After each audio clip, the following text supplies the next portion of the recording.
Meeting, Russ Scott introduces Channel 4 Racing from Cheltenham.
Hello everyone, the whole jumping season has led to this. 3 days of showdown in the Cotswolds.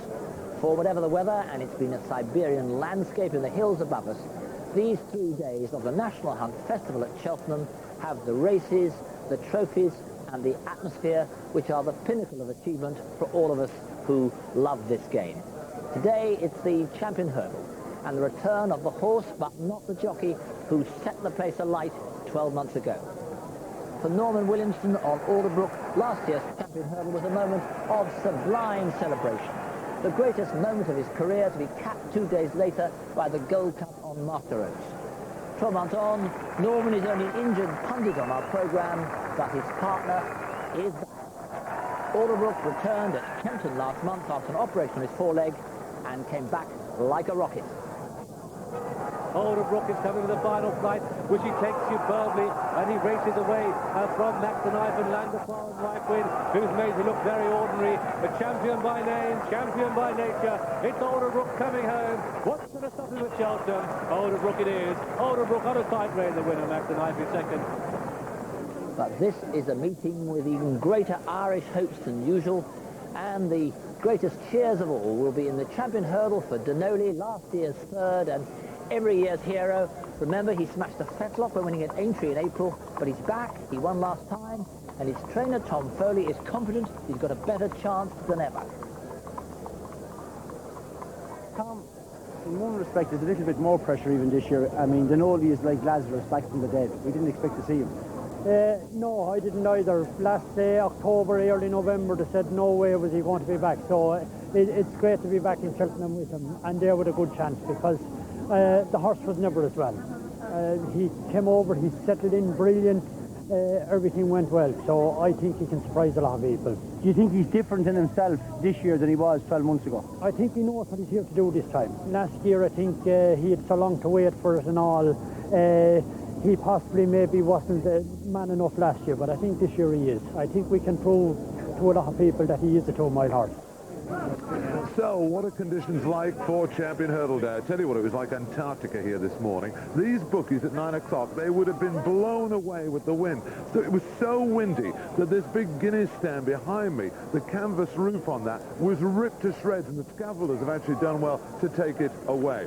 So it's warming up a little bit, but it's still bitterly cold. You do need your long johns on, so conditions not really that ideal for us racegoers. But what's it like for the horses out on the track? Well, John Frankham, who's ridden around here stacks of times, is down at the last flight for the Champion Hurdle. John, what's it like down there? Absolutely perfect here on the hurdle course, Tomo. It's the soft side are good. You can just get your heel into it, and I don't think there's going to be any real excuses for anything. Over on the chase course, however, I think it's a different kettle of fish. The going is softer. I think it'll probably just ride on the sticky side, and particularly in the Arkell, we've got about 12 front runners. I could see there being a few jumping problems, and I could see them finishing very tired. Now I'm asking for your sympathy for that noble, splendid profession of bookmaking. Many of you don't even think they're human. But my goodness, for those poor souls, when they got families to feed, times 8 what they used to be. What with a lottery, what with so many meetings cancelled and abandoned, bookmakers are looking for a bumper Cheltenham to really put them on in front on the year. They need to have a really good meeting here. For the punters, go back to 1955. 5 of the 6 favourites won into Claire Soleil in the Champion Hurdle. But in 89, the first 3 winners were 25 to 1, 3 to 1, and Beach Road 50 to 1 in the Champion Hurdle. And 7 times since the war, not a jolly is obliged on the first day of the meetings. If you feel sorry for the bookmakers, you'll be hoping for results like that. Not many of us do. And on the course, the very early show in the Smurfit Champion Hurdle was Alderbrook in. Levels, you devils, even money. That's the price. With just a few bookmakers betting. Even money Alderbrook. Denoli, the horse that so many of us know, cannot win. 11 to 2 against Denoli. And my Sylve is a 6 to 1 chance against my Sylve to win the Champion Hurdle. The best backed horse in the offices this morning has been number 4 Collier Bay,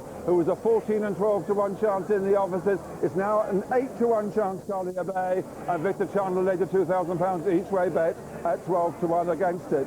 Also, there's been some support for Land of Fire, a little horse that I like a little each way. 25 to 1 Land of Fire. You can get double carpet, 33 to 1 against Max the Knife. Double carpet, 33 to 1 Pridgewell, and 25 to 1 Squire Silk, and 28 to 1 Right Win. But in a fascinating Champion Hurdle, are we going to see Alderbrook, who is now the shortest price favourite since CU then won his 3rd title in 1987 at even money. Very short for Alderbrook, with the punters going for him, and very briefly here, they're going 11 to 4 Castle Sweep and 11 to 2 Dance Deep and Kiminiki. Jockey's weighing out for the first race. Tony McCoy there, a wonderful season. Paul Equinane, a big chance, a Cheltenham winner. Way clear of the jockey's list at the moment. And what a triumph it would be for him if he comes big at the festival itself. But with us now, a man who came big last year is sadly not with us as a jockey, but as a punter today, Norman Williamson, without an arm. What's the shame? Without an arm. I had it operated on Saturday morning and they left me out last night. So I'm pretty sore, but we're here. This is for the constant dislocation of the shoulder? Yes, obviously after the second time I had to go and appeal it, which it's a new rule that's been brought in by the Jockey Club that you're supposed to have it operated on after the second time. So once I appealed that and got it passed by 2 specialists, they said carry on, and sure enough, 2 weeks later out it comes. But they went and in front of the shoulder the other day, they checked it, and all the ligaments and muscle had actually moved around outside the shoulder, so looking at it now, it had no chance of staying in. And Norman, if you can beat the piper, if you can beat the piper, they didn't pipe you last year, did they? No, can't remember him anyway. But to miss Cheltenham, how bad is it for a jockey? It's very difficult. It's difficult to take this year more than anything because of doing it last year, and you know what it's like. It's very good, isn't it? Well, you must come piping back when we're going to have you on our own. Yes. Thank you. You can't beat the bagpipes, Ruff. I told you that a long, long time ago. This members' lawn, you won't be able to see any grass here come around about 3:30 this afternoon. It'll be absolutely jam-packed to the rafters. And the big question is, who is going to win the 1996 Smurfit Champion Hurdle? Well, we've got the big race favourite, Alderbrook. Norman Williamson rode it to victory last year. Can he win it for the 2nd successive year? Can Denoli prove that fairy tales really do happen in racing? Or will my Sylve, who's got 7,500 owners, prove a very popular winner? Or would it be one of the outsiders? Well, who better to ask than the racegoers who braved the weather to come to Cheltenham today? And we asked them who they thought would win the Champion Hurdle. I don't think you could have put Alderbrook best horse in the meeting, I think, so... Alderbrook, basically. Had a bit of rain on it. Murder it. Well, I'd expect Alderbrook's going to be hard to beat, but Denoli will be there coming up the hill at the last. Alderbrook won't get his first one. We met the fact that I don't think it'll finish. We can't back Alderbrook. We have to back Denoli. And if Denoli wins, will he be having a drink on him then? Oh, definitely. Win or lose, he'll have the drink anyway. Denoli. Denoli, yeah. Denoli, definitely. Can't see it getting beat. Well, I think Collier Bay. Why? I just think the ground's just come right to him, and I think, well, I think it's going to win. Alors, qui vous pensez que nous aimeriez qu'il gagne la 3e course, là, le Champion Hurdle? They have no idea. Well, I don't really know much about horse racing, but I would say Denoli, from what I've been told. That's the police tip for today. Denoli's the big win. Well, Norman and I can have a conversation without the benefit of pipe as accompaniment, Norman. But we're going to go now to the Arkell chase, and the early stages of this are not going to be for those of nervous disposition, because at least two horses will go off as fast as they can lay legs to leather. The Irish horse Cable Beach, he goes 1,000,000 miles an hour and jumps safely. And the ex-French Madra Borghi, she is something else. We saw her at Kempton, and her method, Norman, is what you might call rapid to the extreme. Yes, you've seen some of Martin Pipe's horses do this before. Again, they're very low at her fence. But you've seen Martin Pipe's horses do it. The one thing that she did do this day was go left. And obviously going around Warwick left-handed, she wasn't able to do that. And today just might suit her. I think her big worry is horses taking a run. She's obviously very quick, very free. But I must say, I wouldn't like to be on her that much anyway. No, she's just a bit too low for me. When the other jockeys heard that she was actually running, they must have taken a bit of a gulp. Yes, I'm sure David Bridgewater did anyway. But he'll need every bit of luck he can to even get around, never mind win after that. I would definitely oppose her today because the ground is going to be soft. I could just see her maybe getting to the top of the hill, then getting tired and maybe tipping up at the second last. What about the Lambon horses to try and pick her up? Yes, I think really the Irish have a big chance. Manhattan Castle, I was impressed with the Leopardstown, soft ground, stays and jumps well. He's very, very tough.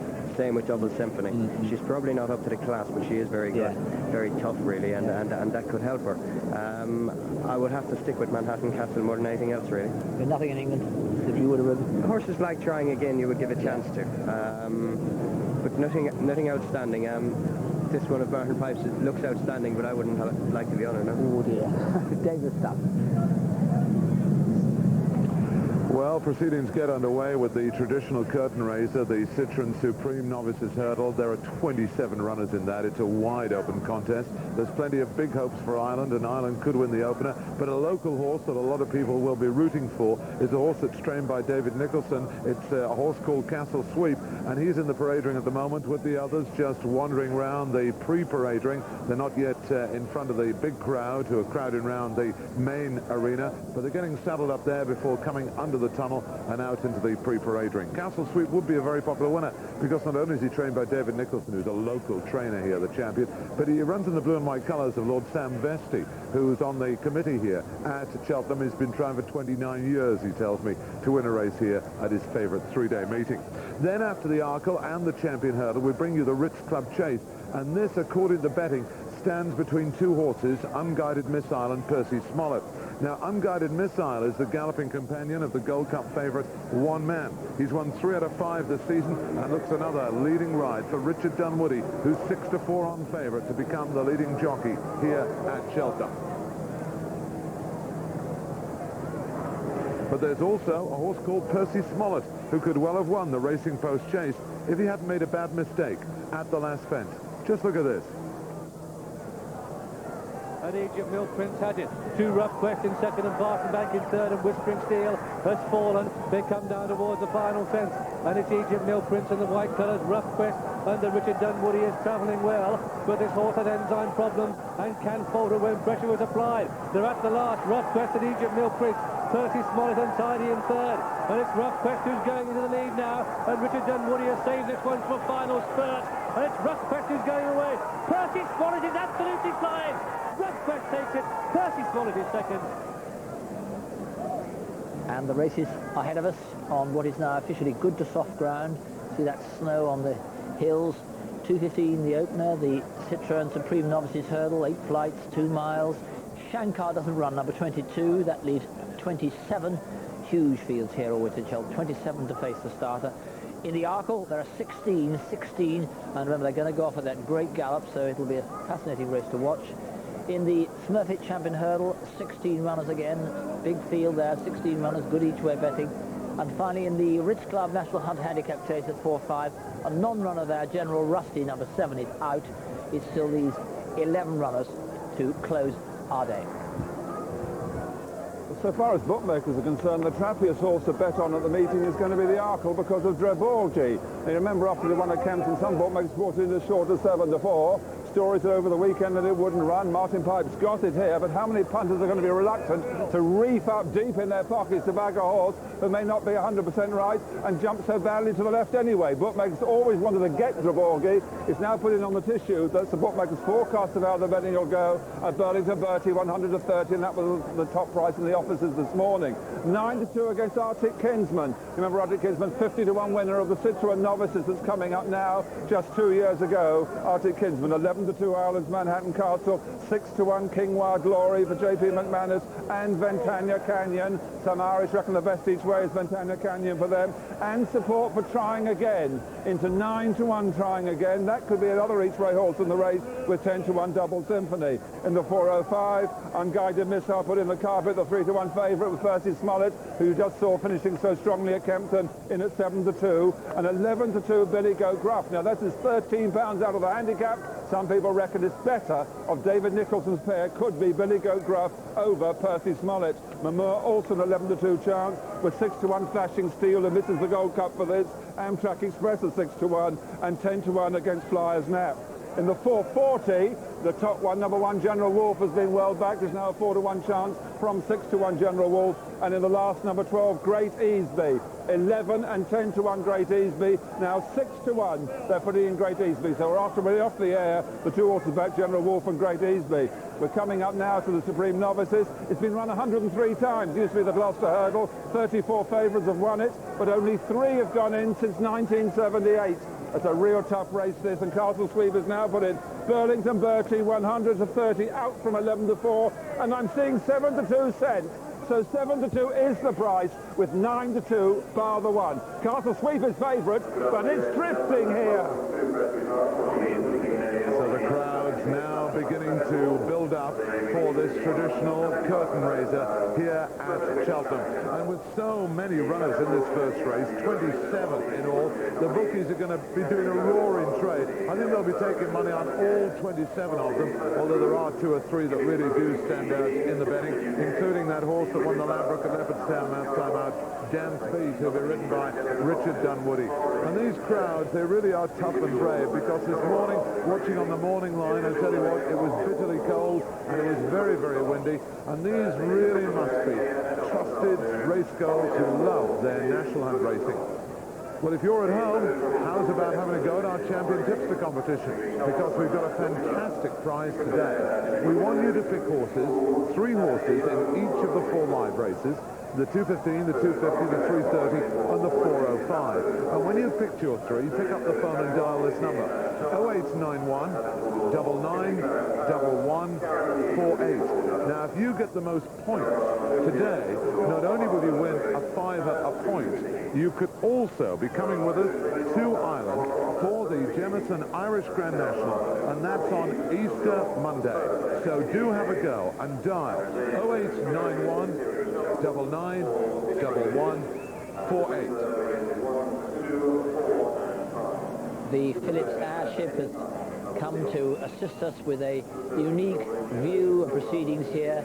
Of course, it's such a wonderful setting anyway, Cheltenham, that to look at it from the air, I remember once coming in by helicopter, it's the most wonderful bowl.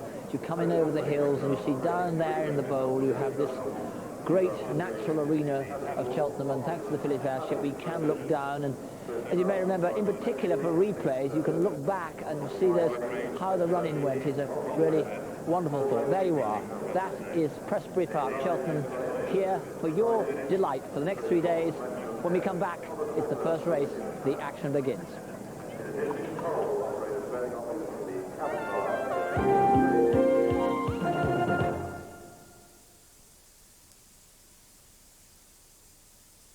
A great breakthrough in Formula One was active roll control. Cars cornered without leaning over. They handled superbly. Citroën couldn't help noticing. They took it, refined it, and put it in the Xantia Activa.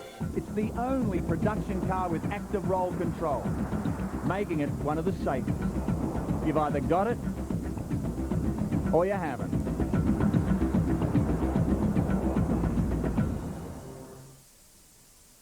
Verrucas and warts are easily spread, but new Bazooka Gel offers a clinically proven treatment with no need for plasters.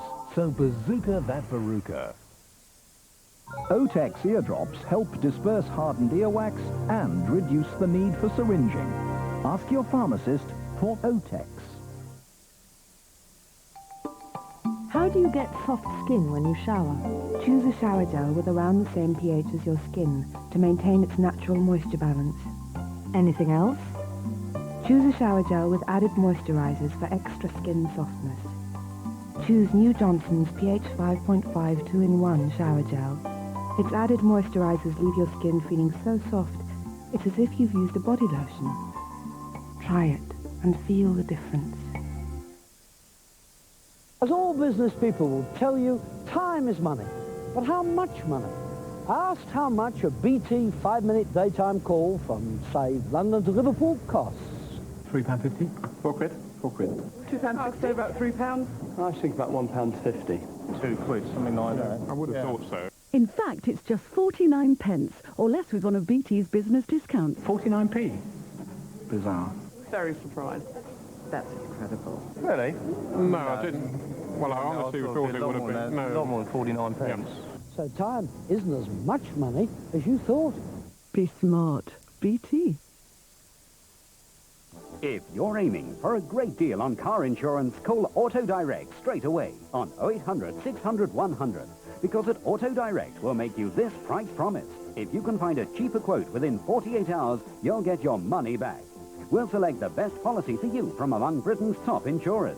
Remember, if Auto Direct doesn't find you the best deal on car insurance, you'll get your money back. Call free on 0800 600 100 now. That's 0800 600 100.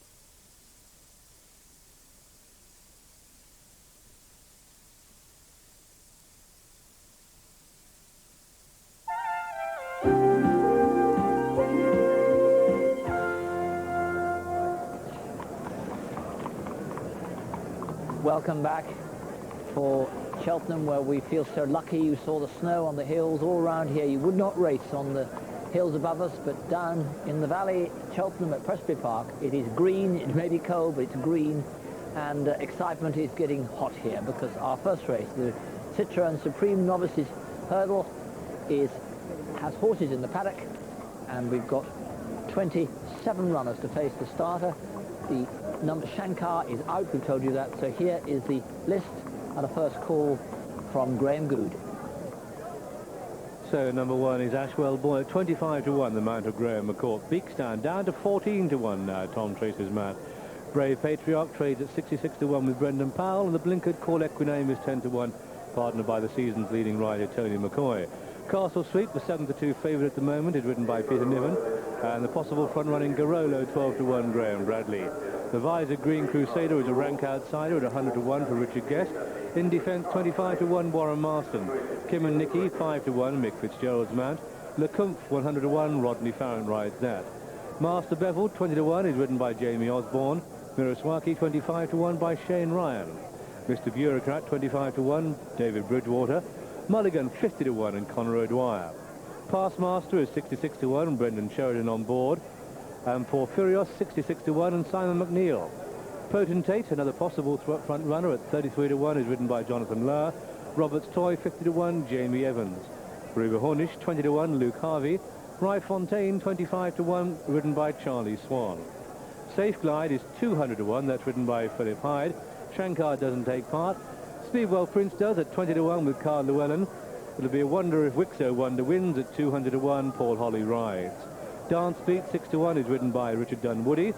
3 more, Silver Shred 100 to 1 Owen Burrows. Salatium 100 to 1 Chris Maud. Streaky Hawk 200 to 1 John McLaughlin. Pays your money, takes your choice for this Citroën Supreme Novices Hurdle, due off at 2:50. We've been very lucky, Mick Fitzgerald, haven't we, that the snow actually hasn't come here on the course. Amazing. Well, when you look back up on Cleve Hill and you see it white up there, it frightens you a little bit. On the way here, everywhere was white, bar when we got to the racetrack. Now, what about your rider first? Kim and Nicky, what's the latest? I saw you ride him in a workout at Newbury last week. He worked very well at Newbury, with Barna Boy, who worked extremely well also. Yeah. I was very happy with him. Ground was softer than ideal at Newbury. Similar situation here today. He's a horse who, when he gets some decent ground, will show top-class form. He showed top-class form last time. and I'm just hoping that he's going to do the same again today. Well, let's have a look at that performance, because it was at Kempton, and here you are, and this really did look impressive. Talk us through this. Well, this is going down to the last. I'd met the second last as long as I did the last, and I just sat and let him pop it and missed it, and so I've made my mind up to go and send him to the last, and he's come for me. He's picked up really well, but then I've landed over the last, and halfway up the run, and he's pricking his ears, and he's having a bit of a look, so I felt I had a little bit more in hand there. But if he's having a look at Kempton, what's he going to do here with 5 times as many people at Cheltenham? Well, I hope he's going to look at the winning post and try and get there before everything else. That's the plan, anyway. He seems in very good heart. Hopefully I'm going to leave it until late on him. Probably not take it up as soon as I did it. Kempton. It's got quite a long run in today. The last hurdle is quite a way back. It's almost a furlong and a half of a run in, so plenty of time for me to be in front of the last half furlong, I think. It amazes me, this first race, the Supreme Novices Hurdle, because although we've got the Champion Hurdle, the Queen Mother, this is almost the most difficult race to win of all the races at the festival. Well, you look, Tourist Attraction, the price of that when it won. The previous Arctic Kinsman, he was 50 to 1 when he won it. It just goes to show you, it can be a lottery. Horses which are relatively unexposed tend to do very well in it. Like my governor, Nicky Henderson, he won it with Flown, who'd only had one previous run. When he won that race that we won with Kim and Nicky at Kempton, came on and won here. The stable second string, you know, and that tends to happen a lot. Underexposed horses tend to do quite well here. If you're not going to win it on Kiminicky, who do you think will? I think everything's in Dan Speed's favour. Say no more. Good luck in the first and have a good Cheltenham. Thank you very much. Thanks. There is Dan Speed, this mare who's very experienced. She's had 9 runs over hurdles. She won 5 of them, and last of those in the most competitive handicap of the Irish winter, the Ladbroke Atlanta style.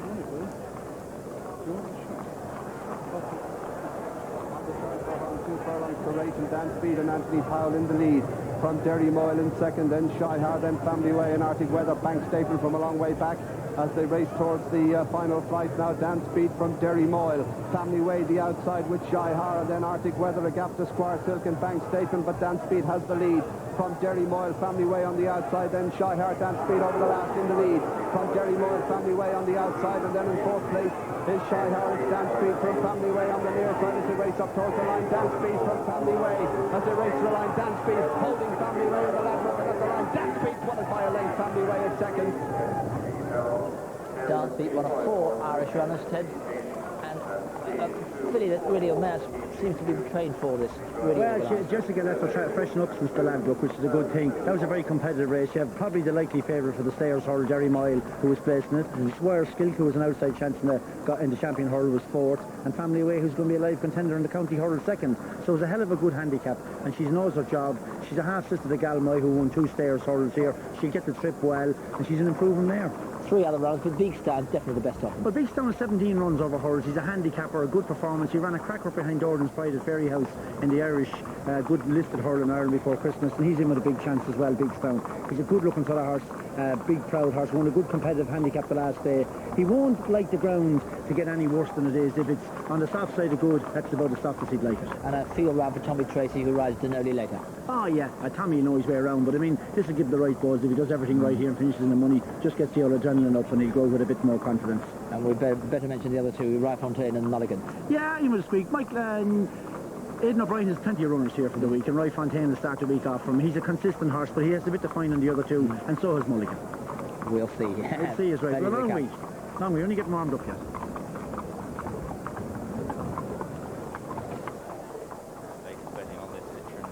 Novices hurdle with Castle Sweep heading the market at 7 to 2, out from 3 to 1.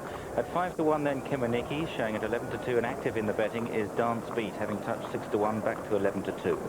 On 11 then Call Equiname, 12 to 1 Garolo, 14's Beekstown, and then on 20 to 1 Master Beveled and Rubber Hoonish, it's 25 to 1 Bar. Great. And Tommy Tracy, Jim Denoli's nephew.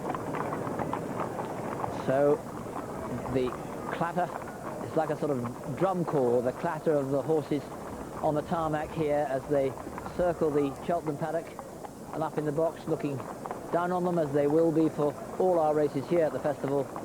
John Frankham and John Oaksey. Well, Castle Sweep, we'll be having to look for that one. Easily the pick of the English runners so far. and a winner of 5 out of 5 of his races. And Peter Niven's come in for the spare ride on this horse. He has actually ridden him a couple of times before when Adrian's been elsewhere. One on him at Bangor, one on him at Nottingham. And the horses that he's been beating, although they haven't been top class, they've been coming out and winning other races. And it's been the manner of his victory. And more than anything, the style of the way in which this horse runs, because you've got to be able to settle, and you've also got to be able to good enough to hold a position. Here he is winning at Kempton. This is the time when he really did look as though he'd have a leading chance here at Cheltenham. A very quick jumper, goes in the soft ground, began the season running on firm ground, but showed here it was just soft-sided good, probably similar to what we have here at Cheltenham this afternoon. But that certainly didn't inconvenience him. And as I said, it's a very difficult course to ride around. You've got to have a horse that can hold a position. They'll go flat out, 27 runners flat out to the first 2 hurdles, and you've got to be able to hold a decent position going up around that first left-hand bend. Otherwise you can be out with a washing and then encounter traffic problems for the next, well, 5 or 6 furlongs. Then you meet horses that are beginning to tire around the hill. This horse so far looks as though he'd certainly be able to cope with anything that's going to get in his way. Got plenty of experience is pretty vital, isn't it, John? And the one who has it is Dance Beat. She, after all, won that big handicap in Ireland, a huge field. Admittedly, she made most of the running. She didn't see them. She didn't see all that much of her opponents, but she may like to lie up there today. She certainly has got the experience on her side.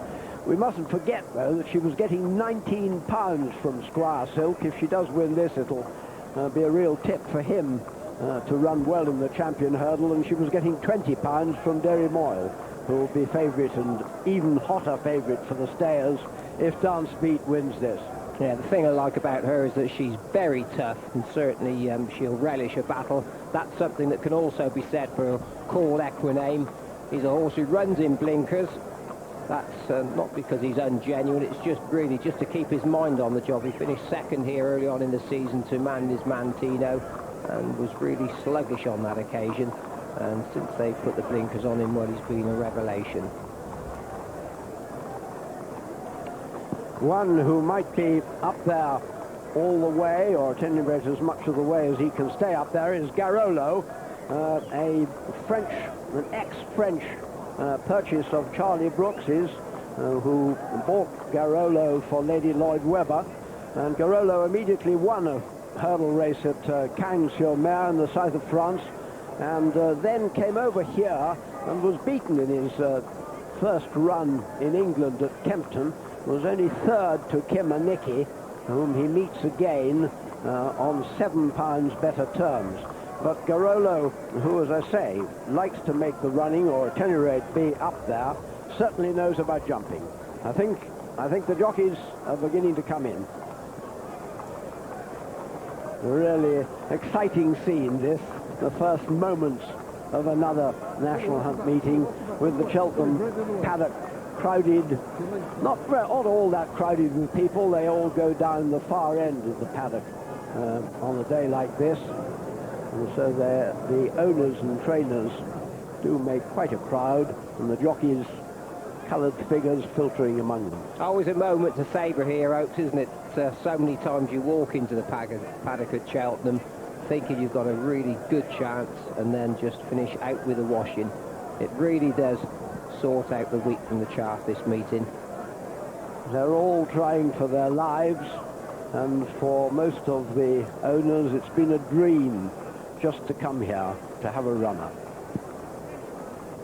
Master Beveled, he's been keeping very good company over hurdles this season. Finished second last time out to Kimanicki, finished second to Mac the Knife. He's also been earning his keep, or trying to earn his keep anyway, on the all-weather. He's had a couple of runs there as well. Remarkably consistent horse.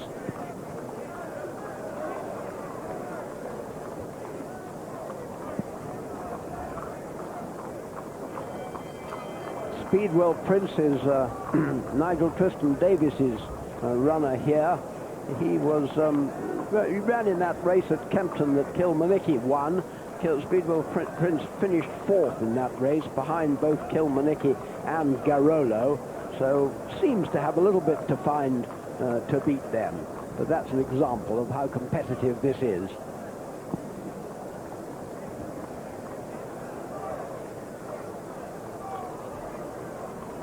And number 19, Rubahunish there in the noseband. An extraordinary thing, did Ladbrokes, the magic sign, make a rick this morning with the prizes. They went 40 to 1. It was as low as 16 to 1 with Hills. Now, people steamed into it. I've got some tales from some Ladbroke shops that they didn't guarantee the price at 10 o'clock. People went to the shop and it was offered at 20 to 1, not 40 to 1. But nevertheless, 40 to 1 was laid Rubahunish. Only the race will tell us whether Ladbrokes got it wrong and Hills were right with 16 to 1. I must talk about Castle Sweep. When that one at Kempton, I was so taken by it, I urged Lord Vestey, the owner, to run the horse in the Smurfit Champion Hurdle. Now, luckily enough, he didn't listen to me. Nobody ever does. It's here. I think it was a tremendous performance at Kempton and early. It looked such a class horse, but on the rails it is out and very solid now at 7 to 2, pushed out from 11 to 4 within places. 6 to 1 bar the 2. That's Kimanicki and Dance Beat. Good money for Call Equiname into 10 to 1 tight. That's with a thumb from 12 to 1. Is 12 to 1 Garolo and 14 to 1 Beakston and 20 to 1 Rubahunish. Did the Ladbrokes, the magic sign, get it wrong at 40 to 1? Well, with me is Lord Vestey. Is it true Big Mac tried to persuade you to run the horse in the champion? Well, he wanted to run the champion hurdle, but we weren't quite as ambitious as he was, so it's a pretty tough race today. You've got about 27 rivals. Yeah, it's not easy. yeah. So what chance have you got? Well, he hasn't beaten very much, but what he's done it well. So he's done everything we've asked him. And so we'll have to have Peter Niven's ridden him twice. I'm very sorry for Adrian Maguire, he's not here. Yeah. But Peter's ridden him twice and won on him, so we'll have to hope. How important would it be to you, and how much of a great feeling would it be to win at your favourite meeting? Well, I've been director here for a good number of years and chairman for 5, and so to have a winner at your own course would be wonderful. How many winners have you had actually here at the festival? I've never had a winner at the festival. I had winners at non-festival, but never. And of course, my wife's been ill, and she's watching at home. It'd be wonderful for her. It'd be a tonic for her as well. Be very popular, wouldn't it? Well, it would be with me, anyway. Good luck, and I hope you enjoy. Thank you very much. Thank you. Thank you. And latest betting on this first race, Castle Sweep at 7 to 2, the favourite. At 6 to 1, disputing second favouritism, Kimanicki and Dance Beat. On 10s, then Call Equiname from 11s. Garolo at 12s, Beakstown a 14 to 1 chance. On 20 to 1, Master Beveled and Rubahunish, 25s bar. I've now been joined by Jessica Harrington, who trains Ireland's Big Hope, Dance Beat. You tell me you're a bit nervous. Why? Terrified. I've never had a runner at the festival before, and just hope everything goes all right. There's an awful lot of runners, 28 of them. But you know what it's like in on the big time. You represented Ireland in the 84 Olympics, 3-day eventing. How does this compare, training a favourite in the big race? Oh, much worse. Much worse. Oh. Now tell us about Dance Beat. Won the Leopardstown, and that proved that this horse was really good. Yeah, she won a bumper at Punchestown last year at the festival there. She ran actually in a winner's bumper at Galway in August. She went festival hoppering then. She went to Tralee and got beaten and won in the Stowe. She had then won in Tipperary, got beaten by That's My Man like 30 lengths. So imagine how good he's going to be if he got here. Yeah. And then she won a handicap at Fairy House in the Ladbrokes. So we've come here and had a bit of rest since then. So how fit is she, having had that rest? I hope she's fit. I haven't got her here fit. I'm sacked myself. Well, I hope you relax and I hope you enjoy it. I might see you here in a few minutes' time. Thank you very much. Thank you, Jessica. We've just been talking amongst us here, and Ted Walsh was saying this has to be the greatest meeting in the asterisk world. And I didn't say asterisk. all the asterisks included. We'll be back to get it underway.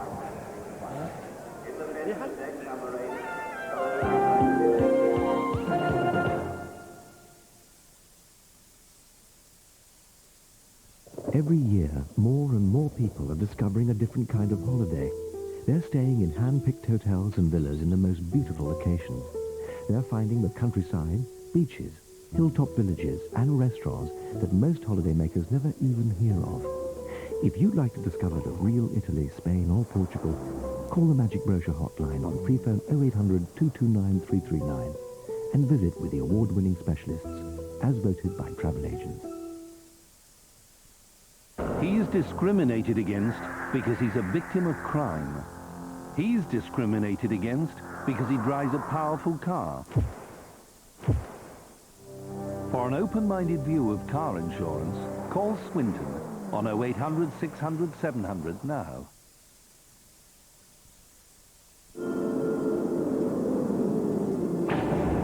There is a tyre that combines grip and long life with an outstanding feature.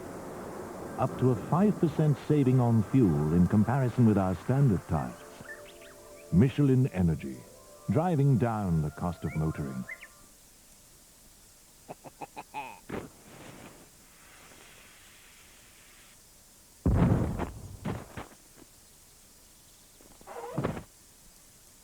A great breakthrough in Formula One was active roll control. Cars cornered without leaning over. They handled superbly. Citroën couldn't help noticing. They took it, refined it, and put it in the Xantia Activa. It's the only production car with active roll control, making it one of the safest. You've either got it, or you haven't.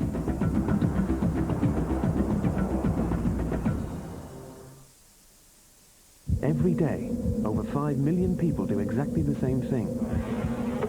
Save for the future with Nationwide.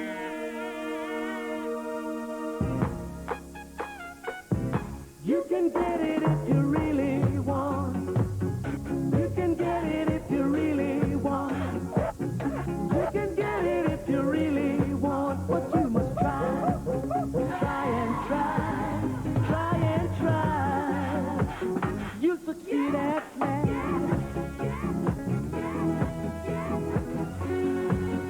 In tune with people. Nationwide.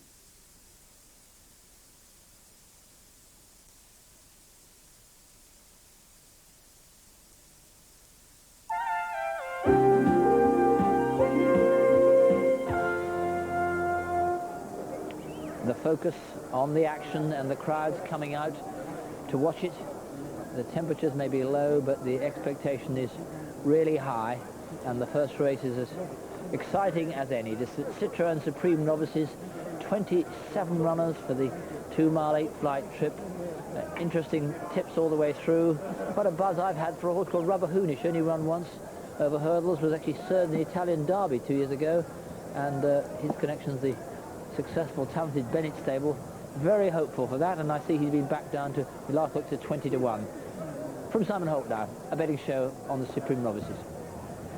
And Castle Sweep is still favourite to sweep the opposition aside. 7 to 2. At 6 to 1 then Kimanicki and Dance Beat.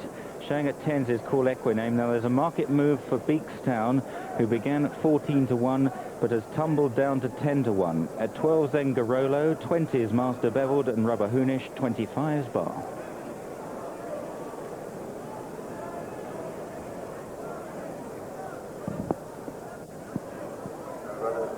Well, it's -4 degrees for the boys up in the airship, and that's just about on a par with the top of Cleve Hill, and you can see why the snow is remaining on the ground up there. The jockeys and the horses won't be feeling the cold now. They've had a good gallop down to the start. Kimanicki,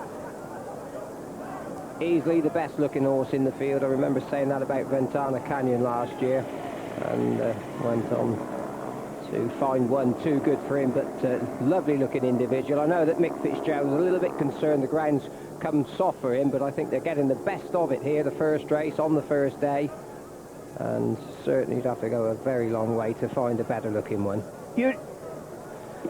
Well, not surprisingly, he's caught our eye in the paddock, and on the way to the start it was the Irish mare Dance Beat, and down in the betting ring, Castle Sweep and Beakstown. I was really taken with Beakstown. He's another good-looking horse, very powerful, real professional, the mount of Tom Tracy. And Kimanicki, surprisingly, was easy to back. I certainly don't know why Kimanicki would be easy to back, because his trainer, Nicky Henderson, has got a tremendous record at this meeting. He's had 17 winners at the festival. Kimanicki is in the footsteps of a big tradition. Ash. Well, just looking at the prices going along the bottom of the screen there, the first one through was Ashwell Boy, trained by Philip Hobbs, and certainly when he beat Mac the Knife at Ascot, if he reproduced that form, he'd have an outstanding chance. He's a little bit of a character, needs to be really well settled in his races. Since then, he flopped behind Reuben Hoosh and Solatium. We haven't seen any of the 5 Martin Pike runners, but I spoke to David Bridgewater earlier, and Mr. Bureaucrat, who's a very good horse in New Zealand, is his mount. Hasn't run for some time, and looking from the airship, it looks as though there aren't many runners. There are actually 27 down there, wandering around. They've all seen the hurdle now, what goes on before they move through onto the racecourse. Time to get some news from Mac.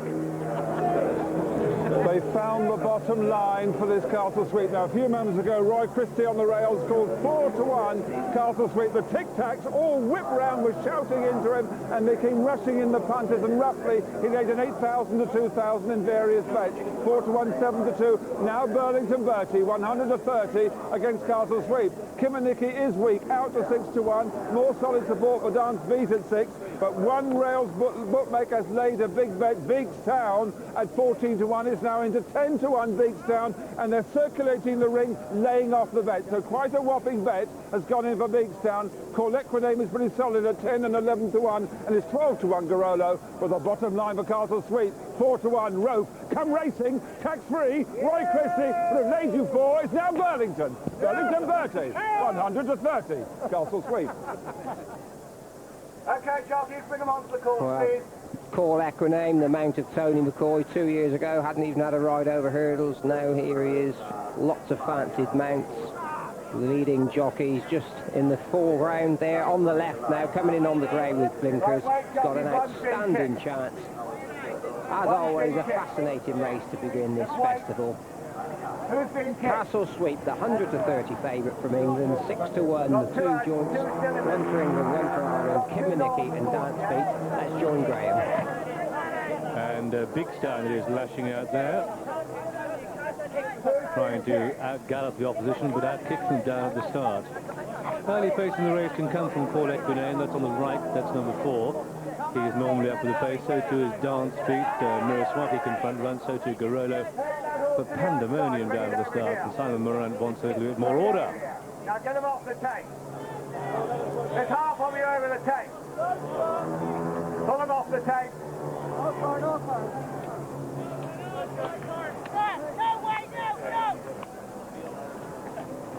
Now pull him off the tape. Pull him off the tape. I'm taking a turn against him. Get him off the tape. On the right in defence, facing the wrong way. Kimanicki.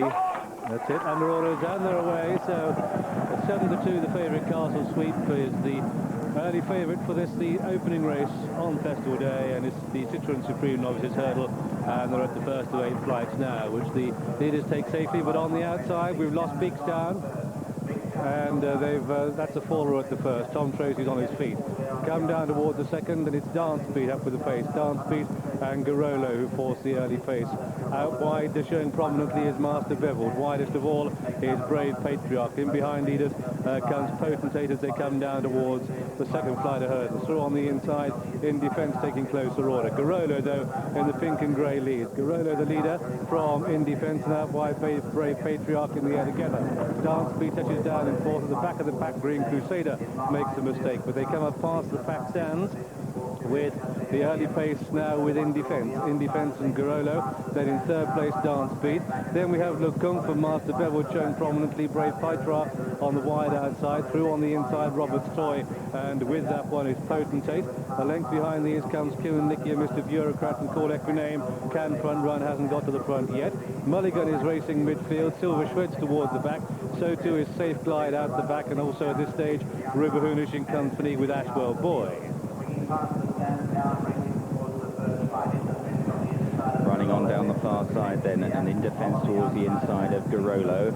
Kimanicki is handy on the near side in about 6th place. On the inside, Mick Fitzgerald. Dance Beat is right up there as well. The favourite Castle Sweep now making a move towards the middle of the pack in the blue jacket, having been poorly placed early on. They head towards the 4th then, and it's in defence in the yellow cap, joined by Garolo with Dance Beat, the Irish mare, towards the outside. Robert's Toy chases these from Master Beveled, and then Lecombe from Potentate nipping up the inside now with a white face in the red and yellow colours of Speedwell Prince. These are followed by Mr. Bureaucrat as they approach another flight. Good jump by Dance Beat on the outside. Robert Hoonish made a terrible mistake well back in the field as they begin to climb on the far side. In defence with Garolo. These two going head and head. Dance Beat is third towards the outside. They're followed then by Lecombe and Robert's Toy. Speedwell Prince just niggled a bit towards the inside. Still on the inner is Kimanicki now, dropped back to about 8th place, but still well enough place as they jump the 5th, at which Garolo was practically down. A terrible mistake by Garolo, and this is left in defence in front from Dance Beat as they reach the top of the hill. Garolo has survived in 3rd place, then Speedwell Prince behind these, Robert's Toy, Lecombe, Potentate the inside, and Castle Sweep in about 7th place as they reach the top of the hill. And just behind Castle Sweep is Kimanicki, who just chopped the room at the top of the hill. They begin the descent. Black and yellow colours in defence with the noseband is Dance Beat, the Irish Raider, Garolo behind these. Then we have Lecombe, the favourite Castle Sweep in the blue with the white striped sleeves in about 4th place and closing. Up on the outside, the pack is called Equinane, and the faller there was Robert's Toy. Continuing the descent down towards the second last. Brave Patriarch is being pulled up. It's black and yellow, and it's in defence that has the edge.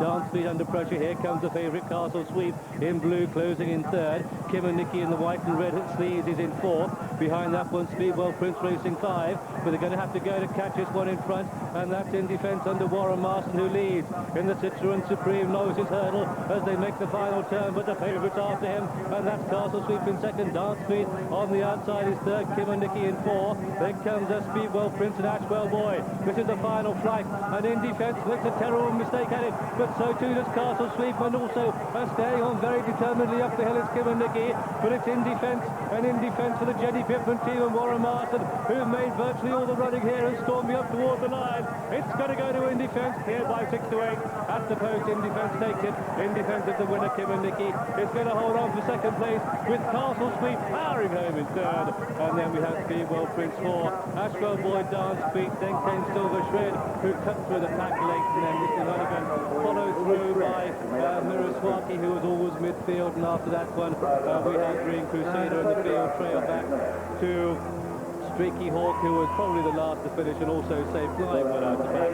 And so the result then of this, the Citroën Supreme Novices hurdle is to win for number 8 on the card. That's in defence in the colours of In-Depth Limited. This one trained by Jenny Pittman and ridden by Warren Marston, his 39th winner of the season. Warren Marston clearly absolutely delighted at the way in which he's landed his first Cheltenham hurdle winner. The fallen jockeys there are on Simon McNeil, looks like, with Porphyrius and Robert's Toy and Jamie Evans. Second horse home is number 9, Kimanicki. That's in the colours of Mrs. Elaine Baines, trained by Nick Henderson, ridden by Mick Fitzgerald. And the third horse home is number 5, is Castle Sweep, in the colours of Cheltenham chairman Lord Vetsy, trained by David Nicholson and ridden by Peter Niven. But there is the hero of the hour at 25 to 1 in defence. Warren Marston's first winner at the National Hunt Festival, and he's vocally delighted about it.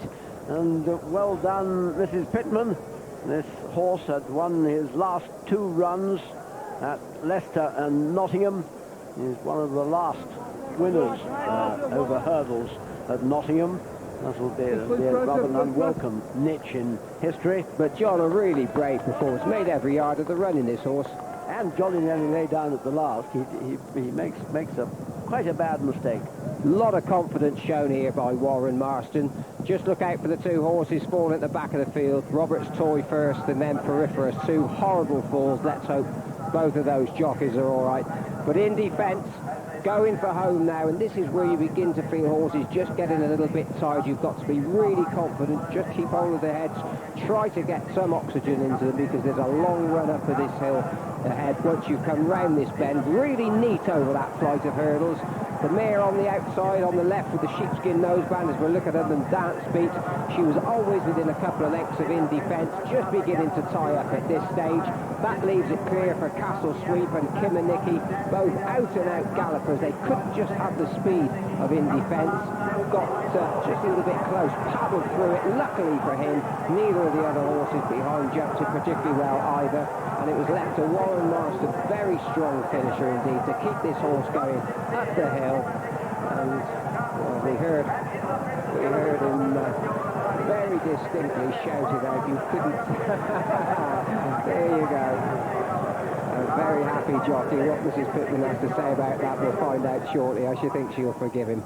Number 8 In Defence returns 25 to 1. Second, number 9 Kiminicky. In Defence, a screaming result for the bookmakers. Not only the price of a pony 25 to 1, but look at the horses it beat. Kiminicky, runner-up, sent off at 11 to 2, and Castle Sweep, clearly not a champion hurdle horse yet at least. The 7 to 2 favourite, that Castle Sweep.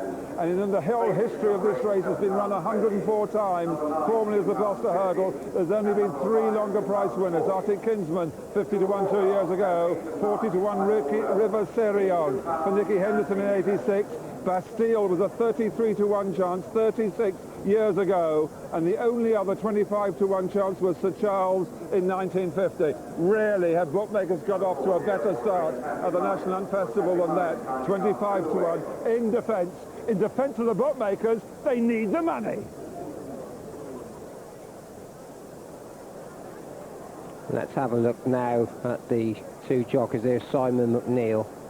Well, it's glad to see that he's on his feet, but that doesn't mean to say that he's not in plenty of pain. Looks as though he could have done a collarbone or a shoulder. Jamie Evans, on the other hand, still on the ground. Looked as though he got a kick right up on his thigh. And been delicately dealt with by the ambulance men. We'll keep you posted with news of how they are as soon as we get it. Here's the SP. First, number 8 In Defence at 25 to 1. Second, number 9 Kiminicky at 11 to 2. And third, number 5 Castle Sweep, the 7 to 2 favourite. The non-runner, number 22 Shankar, 27 ran.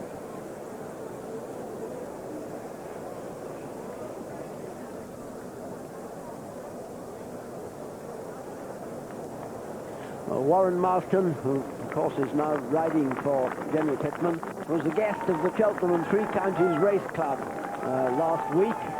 Simon Holt and I and David Nicholson were trying to give them some advice for the meeting.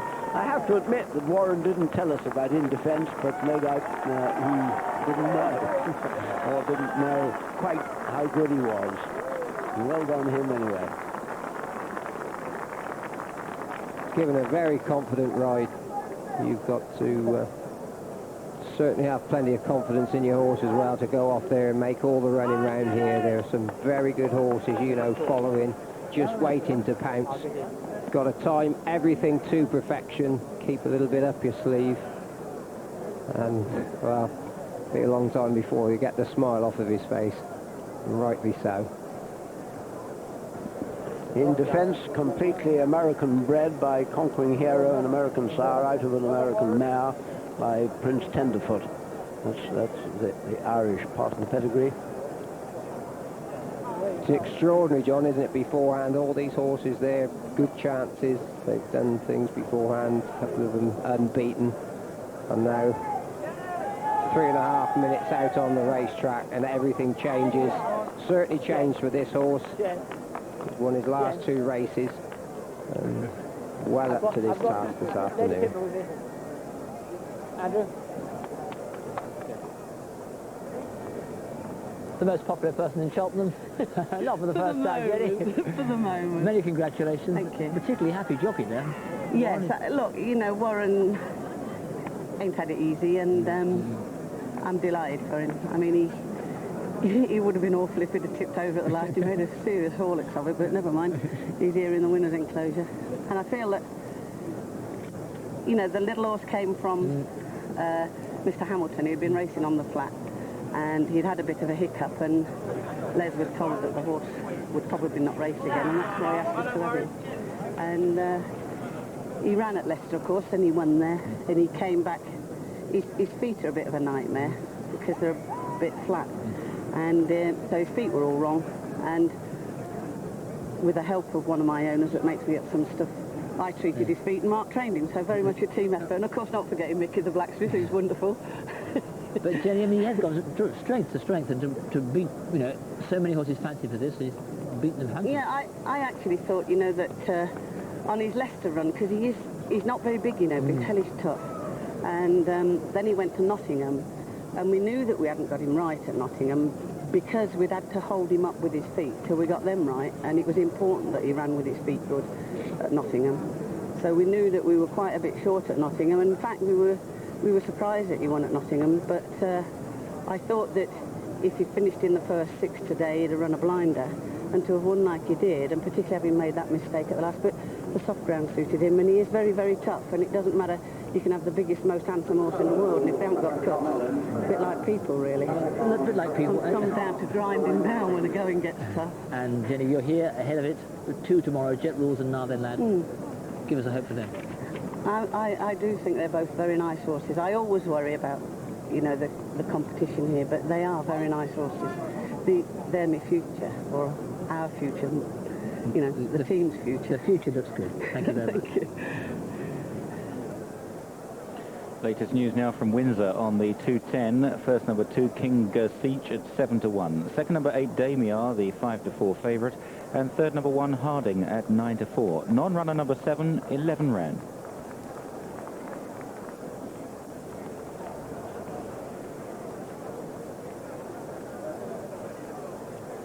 Well, a short price favourite bowled over. That's the statistics say that horses that start at short prices early in the National Hunt meeting, you need to be very, very careful before you back the favourites at this stage. And this race has produced a lot of surprises. Well, you can just see the crowds here. Well, that's just actually what you can see, just the people wandering outside. There's as many and more packed in throughout the marquees, but out on the track, Jamie Evans, champion jockey in Australia, still being attended to, and the paramedics here, absolutely top class. He couldn't be in better hands. And unfortunately those scenes are really not too promising for Jamie Evans. He's reportedly broken his femur, the doctors believe, at this stage, so he's likely to be taken straight to Cheltenham Hospital, and that will be an end to his festival this year if that's so. And the other jockey who fell, Simon McNeil, looks as though he's dislocated his shoulder at this stage. He's on his way back to the weighing room at the moment, and the doctors will take a closer look there.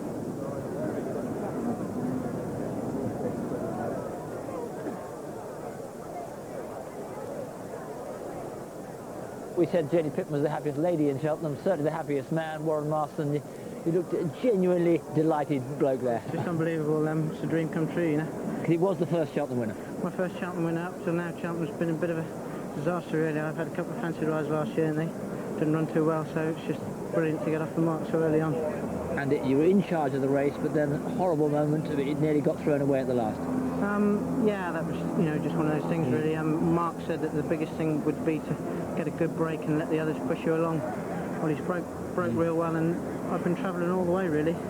Graham Bradley's made a mistake, upsized me at about the 4th last, and then Richard's joined me and he's told me to kick on going to the 2nd last, which is what I've done, really. And, you know, we've got the race won at the last, and I've sat to look for a short one to make safe, and he's just had a look at the big crowds and everything, and he's just guessed it a bit, but, you know, perhaps if we'd been racing and we'd have squeezed up, you know, it wouldn't have been a problem, but he's galloped really well up the hill from making that mistake at the last. You're there, you're a festival winner, and many more to come, Warren. Thank you very much indeed. Cheers, thank you. Now, the trophy presentation. Well, ladies and gentlemen, it's with very great pleasure indeed that we welcome Citroën UK back to the home of National Hunt Racing for their continued sponsorship of our first championship race of the 1996 festival, the £40,000 Citroën Supreme Novices Hurdle. And we extend a very warm welcome indeed to Mr. Mark Raven, the Public Affairs Director for Citroën UK, who kindly joins us in the winners' enclosure for the presentation of these fine Stuart Crystal trophies. Well, here to reserve the first of those, following its superb run by In Defence. Your applause, please, for the winning owner, Mr. Les Hamilton.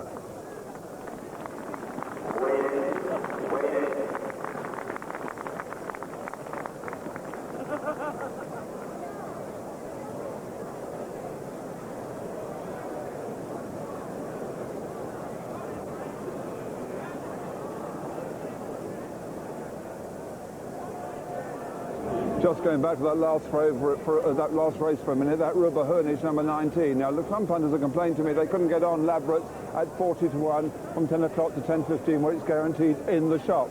So I've spoken to the Ladbrokes, the Magic Sign. They promised me and they assure me that that price was laid in all their shops that were open from 10 to 10:15. So if you couldn't get on, if you were one of those, write to Ladbrokes and let's see what they say. But they do tell me the Magic Sign the guarantee stood at 40 to 1 Rubber Hurnish, and the way it ran, absolute Rubber Hurnish, absolute rubbish the way it ran, of course, but we'll leave that aside.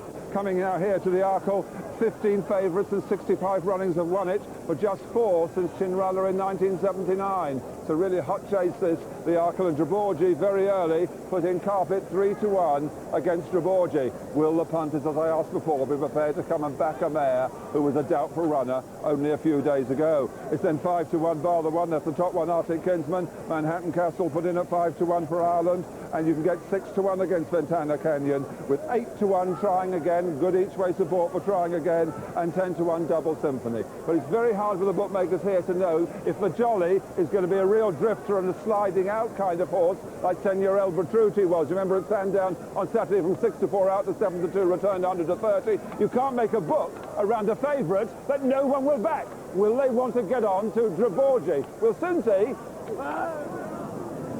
Well, slightly better news on the fallers this time round. Tom Tracy reported that he was grand as he walked into the weighing room, so that's good news for Denoli. And also of the fallers of the four-legged variety, Beekstown, Roberts Toy and Porphyrius, all home safely. So it returns now on that Citroën Supreme Novices Hurdle. The winner In Defence 25 to 1, paid £30.40 for a win on the tote, and a place £7.20. Kimanicki second, place odds £2.50. Castle Sweep third, paid £2.40. The dual forecast £82.80. CSF £141.93 and 27 ran.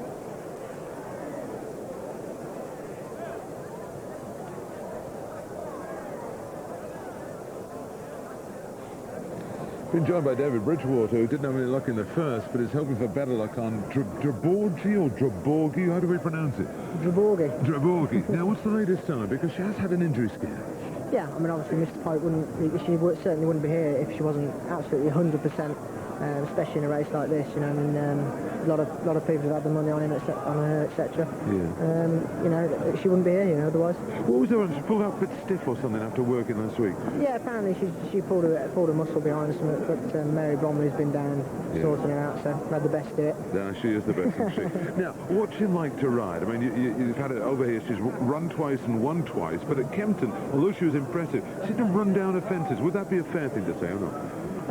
Yeah, I mean, you've got to understand, I mean, like, when she came over from France, they score them over their obstacles. I mean, they jump about 40 or 50 obstacles a week on them. Yeah. Where over in England, we perhaps score once, twice a fortnight or something like that. Yeah. So she wouldn't have jumped as many English fences as a normal novice chaser, which we would have over here would. You know, she's got her own way of doing it. She's quick, she's accurate. Let's hope she's good enough. Well, we'll soon find out about that. You're taking on good opposition, especially the Irish. How do you think the race will go? Because we think there could be a tremendous gallop early on. Yeah, it'll be fast. Yeah. And well, that's I mean, what happens if you're taken on? They have to be quick to come with me. I think Brad. I'm hoping that Brad's getting on a bit and he might just give me a bit of leeway. There's any chance of that at all? Oh, I don't know. Good luck in the next. Thank you. Thank you. There's the stretcher carrying Jamie Evans being put into the ambulance, and I have with me actually Norman Williamson, who knows all about stretchers going into ambulances. They appear to take much longer nowadays, but they do that for a reason. Yes, I must say they look after you exceptionally well. They know what they're doing. I've had a row with plenty of them, but they do know what they're doing. They're very, very good. I believe he's broken his femur to the same as what I've done, and Simon McNeil dislocated his shoulder. What do they do with the femur? Now, they actually immobilise you, so you can't actually move it. They'll strap you down, basically, and get you to the hospital, X-ray, and where you go. But they will give you gas and give you everything possible. In that ambulance now, you do get gas to try and take the sting out of the pain. You'll have, at one stage, I emptied 2 bottles of gas, and they will give you as much as allowed. And they'll keep you as comfortable as possible. And the actual day that happened to me with my leg, the ambulance driver wrote back to me saying I took a different road because you were in so much pain. And they really are brilliant. They do their job really well. How much do you remember the pain? I won't forget it for a while. Well, we look forward to pleasure as well as pain, but we look forward to serious excitement. Something's jumping out of there. Draborgi and Cable Beach, the fastest opening gambit you'll see all week here. And anybody who is in this race is going to be in for a hairy time. And picking up the bits after Draborgi and Cable Beach has done the opening bit is what many people will think is necessary. And a jockey keen to do that is Carl Llewellyn on Arctic Kinsman, who's now with Leslie. Now, with me is Carl Llewellyn, who rides Arctic Kinsman in the next, in with a great chance. Yeah, he's had 2 runs over fences, done it well. Got hampered a little bit by loose horse in his last run, which so he wasn't quite as impressive, we thought, but it was a fast time. He's in great form, we couldn't be happy with him. He jumped a bit to the left when he ran at Leicester. Now, obviously, that's a right-handed track, so it shouldn't bother you as much around here. But... yeah, I don't know why. He'd never done it before, but he did it around there, and so, this, as we say, it's left-handed. It's a lot on the turn, this is, so it shouldn't bother him. Does it bother you there's so many front runners in this race? I'd prefer if there wasn't, yeah. But there is. He's got plenty of speed, and he doesn't have to make the running. When he won the Sunderland show, he sat 2nd, 3rd, 4th for him the first half of the race, so it's not a problem. Okay, well, best of luck. Thank you. Good luck. Big chance, Arctic Kinsman. Big race to come. Really exciting one. Stay with us.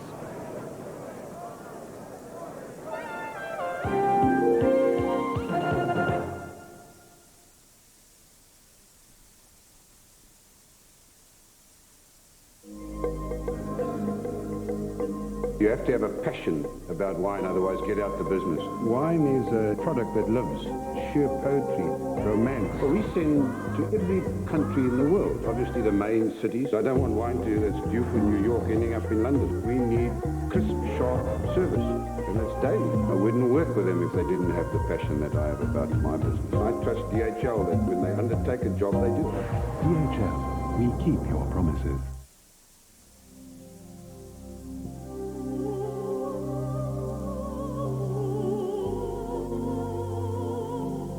If a few seconds in Greece made you relax, imagine what a few days would do. Meanwhile, here's another story.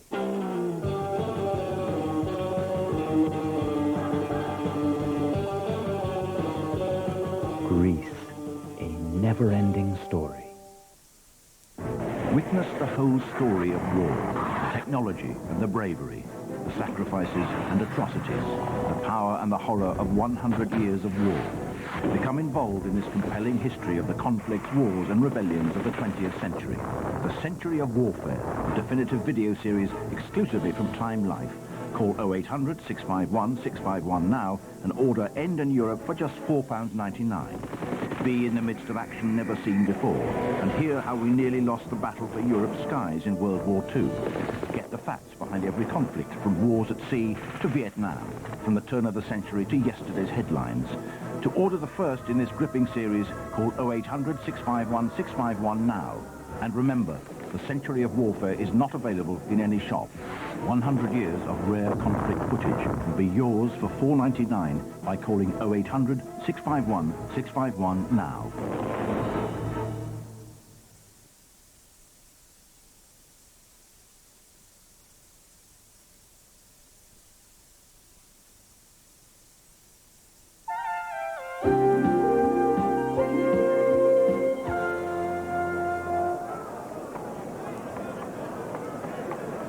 It was 1963, the year that Arkell first hit the festival at Cheltenham in what was the Broadway Novices.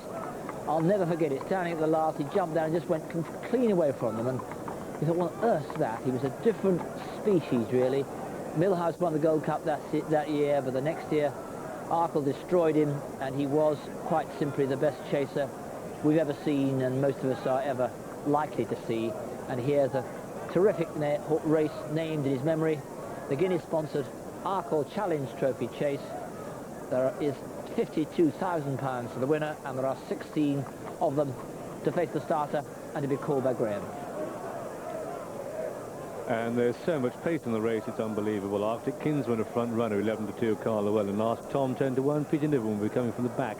Cable Beach blazes a trail, 20-1, Graham Bradley Rise. Captain Kadir, 20-1, and that's ridden by Tony McCoy. Number 5 is Cumbrian Challenge at 25-1, Lorcan Wire. Inch Kaylock at 100-1, Guy Upton. Kingwa Glory, 7-1, Conor O'Dwyer. Manhattan Castle, 11-2, and Francis Woods Parton as that. No Pain, No Gain, 50-1, Philip Hyde. Pimberley Place, 100-1, Tom Jenks. Seek the Faith, 66-1, Brendan Powell. Super Coin, 66-1, Pat McLaughlin. Trying Again is an 8-1 chance, ridden by Jamie Osborne, the man who put sparkle in the Arkell, winning it 3 consecutive years. Ventana Canyon, 6-1, Richard Dunwoody. He's won the race a couple of times before. Double Symphony is Visor, 10-1. Charlie Swanwright, it's another possible front runner. And Draborgi at 7-2 is the man to David Bridgewater, and she too goes from the front. And she, Draborgi, is the mademoiselle about whom all the questions are being asked. The first question, of course, is her health, because Martin Pipe did at one time express doubt whether she would run because she had pulled a slight muscle. On the other hand, that's clearly recovered completely, because he wouldn't be running her otherwise. The other questions have been posed by Draborgi's style of running. She runs in front and she runs like lightning and jumps like lightning, sometimes rather low lightning. In fact, both her performances in England, she hasn't got that high.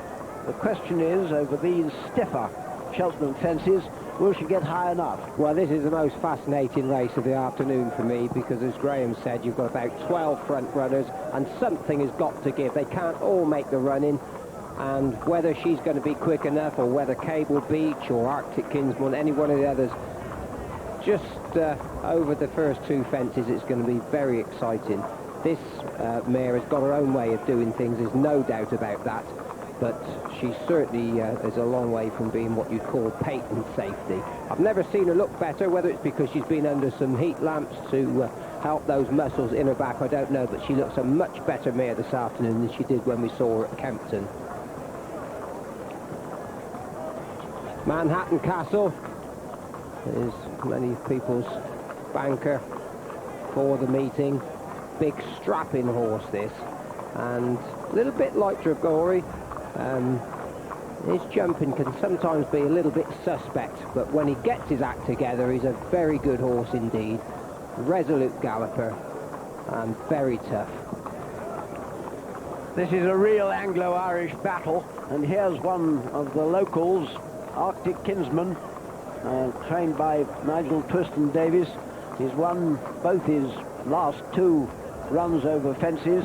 As you heard Carl Llewellyn say, he had some trouble with loose horses last time, didn't win quite as with quite as much in hand as they expected, but that was partly because of the loose horses.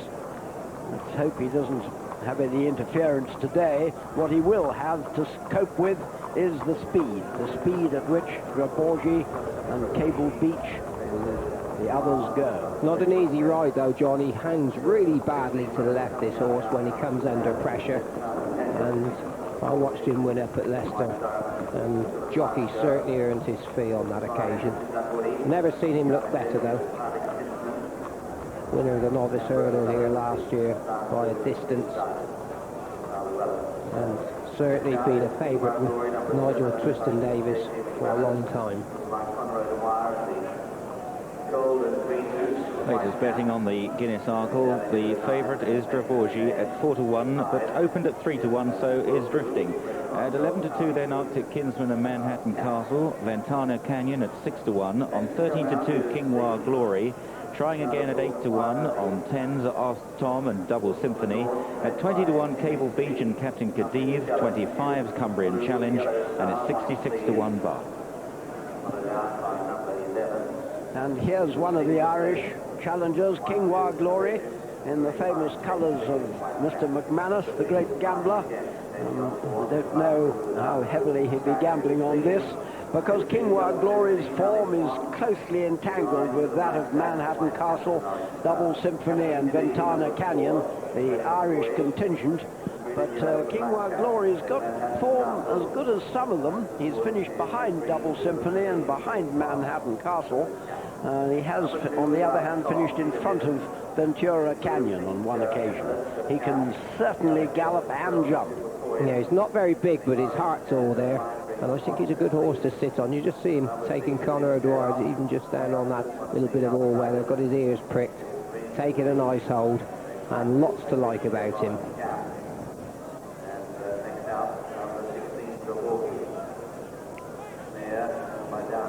And particularly interesting thing to note about Ventana Canyon, number 14, is that Eddie O'Grady, who trains him, says that Ventana Canyon has been very sloppy about the first fence in some of his recent races. He's jumped the first fence very sloppily, so Eddie took him out early this morning and schooled him over a fence here. You don't very often hear of a horse being schooled on the morning of the race, but this fellow was today. Let's hope it concentrates his mind and gets him jumping, because when he jumps, he can be really good. He's beaten Double Symphony this season and finished in front of Kingwa Glory too. Yeah, he's won on all sorts of go, and he's also won his ladder £100 for the best turned out. That's Carl Wise. So he'll be going back to Ireland reasonably happy. He'll be an awful lot happier if this horse manages to pop his head in front here. Are we going to get a slashing display of front-running jumping from Draborgi? Well, one punter certainly believes that we are. £6,000 high he's had on at 4-1. It's now generally 7-2, but the tic-tacs here, 1 or 2, are still sending 4-1 once there. 4-1 Draborgi. So 7-2 is the general price. Come racing, you'd have got 4-1 against it. It's 11-2 bar the one. That's Arctic Kinsman and Manhattan Castle, with 13-2 bar Ventana Canyon put in at 13-2, and Kingwa Glory 13-2 from 7-1. Each racer bought now 8-1 from 9, trying again, and 11-1 Double Symphony. But Draborgi off in front. Will it be all the way? Will it jump to the left? One punter at least has retained the faith in Draborgi with a £6,000 bet on it. Well, very short price to be taking about a horse that comes from a stable whose horses really aren't particularly firing well at the moment. Can't say that about Trying Again. He's a horse who comes here with every chance. He's won his last couple of novice chases. Took a little bit of time just to get the hang of things, and that's very often not a bad way to begin, because horses that just take a little bit of notice of the fences and say, hang on, let's just get a bit of confidence before we begin doing anything very much quicker. They normally last a lot longer, and I could just see there being a few casualties in this race. Jamie Osborne rides Trying Again. He'll be staying as handy as he can be without being off the bridle. He'll ride a little bit of a race on this horse. Got lots of form, lots of speed. He was second last year over hurdles to My Silv, and second to 1 or 2 very good horses indeed, and won some good races as well. Got every chance Trying Again. Eye catchers for us in the paddock. We've gone for a big priced one here. Stood out to John and myself. No Pain, No Gain. Ventana Canyon took Graham's eye going to post, and Trying Again, I'm not surprised there's money for David Gandolfo's horse. And Kingwa Glory, surprised that one's just drifted slightly.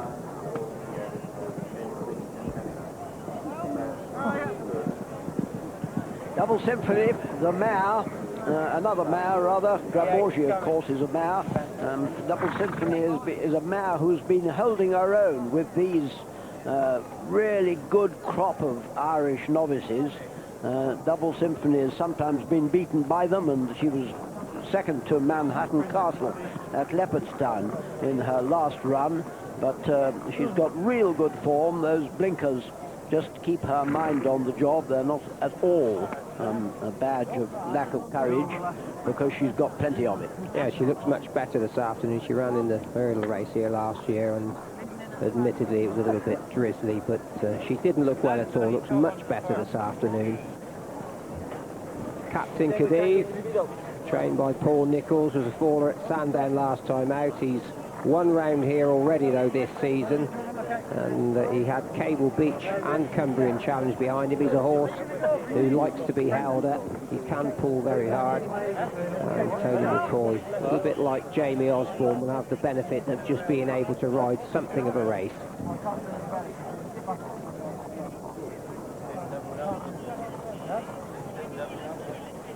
This is a very tense moment for, well, all of the jockeys, but for certainly, I should imagine 3 or 4 of them have got instructions to make the run in, and the jockey will say, well, there'll be 2 or 3 others that want to make the run in as well. And then you'll just get a look from the trainer, and you know you've got to more or less put your life on the line. No pain, no gain. Let's have a look at him. Josh Gifford's horse is just out of sorts at the moment, but this horse, he's got decent bits of form. He was 4th to Senor Albertrucci last time, over 2.5 miles at Sandown. Prior to that, he'd won at Windsor. And probably his best run was on sticky ground when he finished 2nd to Airshot. He's a decent horse, and let's hope he gives us a run for our money. Well, view from the stands away down to the 2-mile start. Right down there, they jump 2 fences quite quickly, then just veer slightly right-handed, come out to jump what will be the last fence, first time round the 3rd fence, and there'll be no prisoners taken at all. Very important that you get a good start here, and of course very important that you get your horse jumping. Well, that's the aerial view of possibly certainly one of the most exciting races in the calendar. Dravorgy favourite now at 7-2. 6 is Manhattan Castle for Ireland. 13-2 Mark Kinsman for England, and Ventana Canyon for Ireland 2 is 13-2. Come on then, John. Which one's going to be in front when they jump the second? Which one is going to be able to dominate? I believe David Bridgewater when he says that they'll have to go very quick to get in front of the French mare. We'll be watching from the Phillips airship. They give us this unique view. Well, of course, it's not unique, but I think it's unique for Cheltenham. This is the first time it's been this and last year. A wonderful view. And I must say, they're safer up there than you are down on the saddle of these horses, because I don't know if you saw that ghastly crash from which Martin Brundle escaped in the Grand Prix. Well, these jockeys will be coming down the hill at 40 miles an hour or thereabouts, and the fence is 4 foot 6 inches high. You can only afford to hit about a foot of them, and if you do that at 40 miles an hour, the results can be pretty painful. Here's the crowd. It can be tense in the crowd as well as in the race. A lot of money and hopes at stake.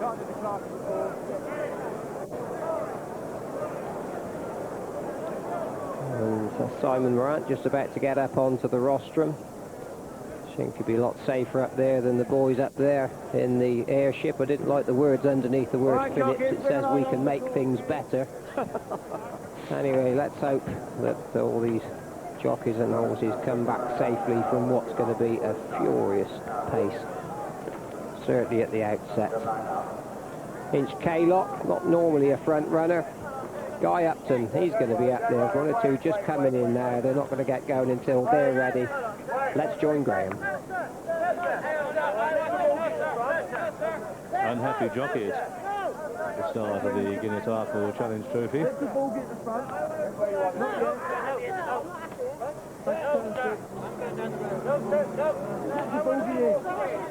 So expect the pace to come from Cable Beach, Dravorgy, Double Symphony, or Arctic Kinsman.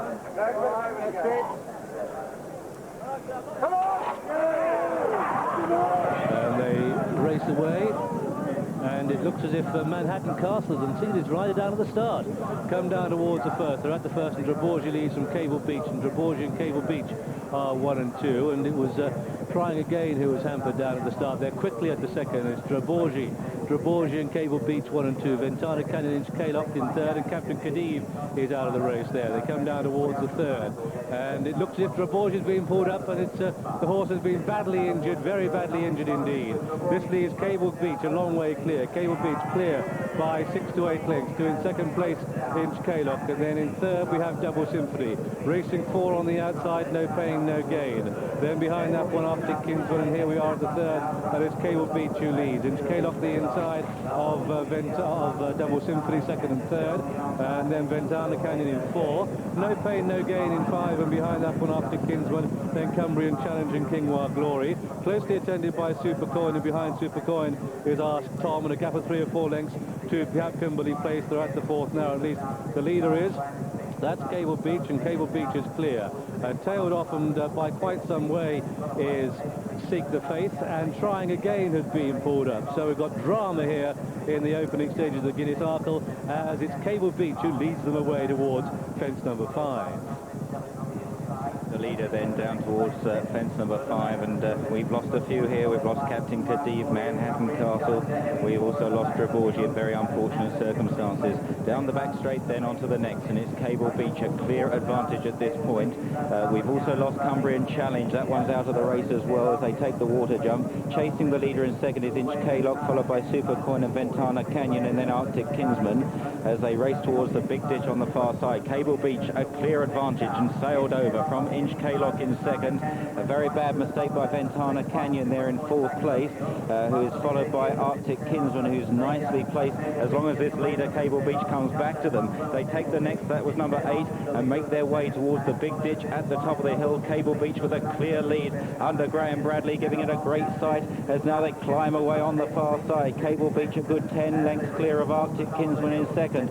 Double Symphony is third, then Ventana Canyon and Arctic Kinsman and Supercoin. Here's the ditch mark danger, and over in front, oh, Double Symphony is down at it. Double Symphony, Kingwa Glory made a mistake as well, but reaching the top of the hill, it's Cable Beach clear in the Guinness Arkell from Arctic Kinsman, Ventana Canyon and Arctic Kinsman in 4th. So this pace really has caused havoc as they come to the top of the hill in the Guinness Arkell, and they begin the descent towards the third from home. And it's Cable Beach and Graham Bradley who's led them all a merry dance. 2 on the outside, Inch Kaylock on the inner is Arctic Kinsman, then Ventana Canyon, the horse with the noseband. About 8 lengths back to Supercoin, getting a bit closer, then Pimberley Place with their big outsiders, and they come down towards the third last. And it's Inch Kaylock there that goes on, Inch Kaylock in the lead to Arctic Kinsman down in the lead from in second place Ventana Canyon, who's cruising on the outside. Cable Beach in third, and then Inch Kaylock in 4. Here we are, 2 out, and that's it. It's going to be the 2 in front. Arctic Kinsman, who's won here at the festival before. A 4 at the back of the pack was Pimberley Place, but it's Ventana Canyon and Richard Dunwoody who quicken the game as they head round the final turn. And one more fence to jump, but it's Ventana Canyon setting sail for home. A yawning gap between that and Arctic Kinsman in second. A dramatic gap between that and Inch Kaylock in third. This is the final fence. Ventana Canyon leads it like a good and a long way clear of Arctic Kinsman, Inch Kaylock and Supercoin, who are third and fourth. And then from the back, Seek the Faith is staying on for 5th place, but Ventana Canyon and Richard Dunwoody storming up towards the line. Ventana Canyon, second in the hurdle last year, takes the Guinness Arkell Challenge this time under Richard Dunwoody, who's won the race with Remittance Man and Waterloo Boy. A long way clear of Arctic Kinsman. Supercoin stays on to be third. Inch Kaylock is 4, then came Seek the Faith, followed by Art Tom, who never got into the race. No Pain, No Gain eventually beats Cable Beach. He was the one who finished last of all. And so the result then of this, the Guinness Arkell Trophy, it's a win for number 14, which is Ventana Canyon, in the colours of Mr. Philip Myerscough, trained by Eddie O'Grady at 7 to 1 and ridden by Richard Dunwoody, his 73rd winner of an incredibly fruitful season. Second horse home is number 1, Arctic Kinsman. That's the Mount of Carl Llewellyn, and the third we'll find is number 12 on the card, one of the ranked outsiders, Supercoin. So Richard Dunwoody has taken this Guinness Arkell Challenge Trophy for the 3rd time. and he really has had a remarkable festival. He's won the 13 races now at the festival, including the County, the Bumper, the Arkell, the Ritz Champion Hurdle, of course, with Creventus, the Gold Cup with Charter Party, and now the Arkell. Following on Remittance Man and Waterloo Boy with Ventana Canyon, who had to survive an almighty blunder going away into the country at the top of the hill.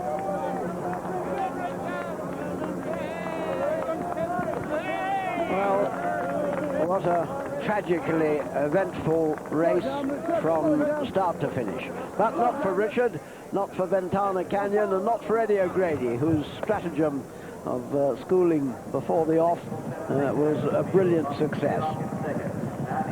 Cable Beach made all of the running, a horrific fall there by Double Symphony.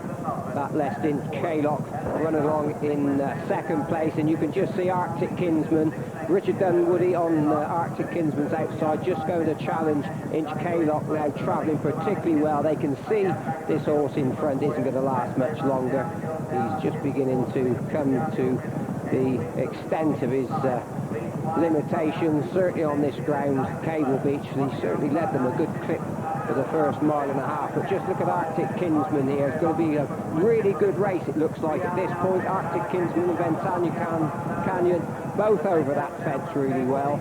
But Richard Dunwoody just beginning to get up alongside, just giving Ventana Canyon a slap down the shoulder, said, come on son, you've got to do a little bit of work now.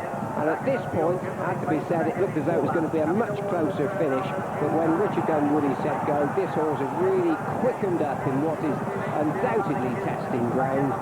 Not that he's a jockey that's going to want any confidence for this ride in the Champion Hurdle, but this certainly won't have done him any harm. Missed the last spot on, just had a nice hold on the reins, lets horses jump really well from underneath him. Richard Dunwoody having a tremendous season.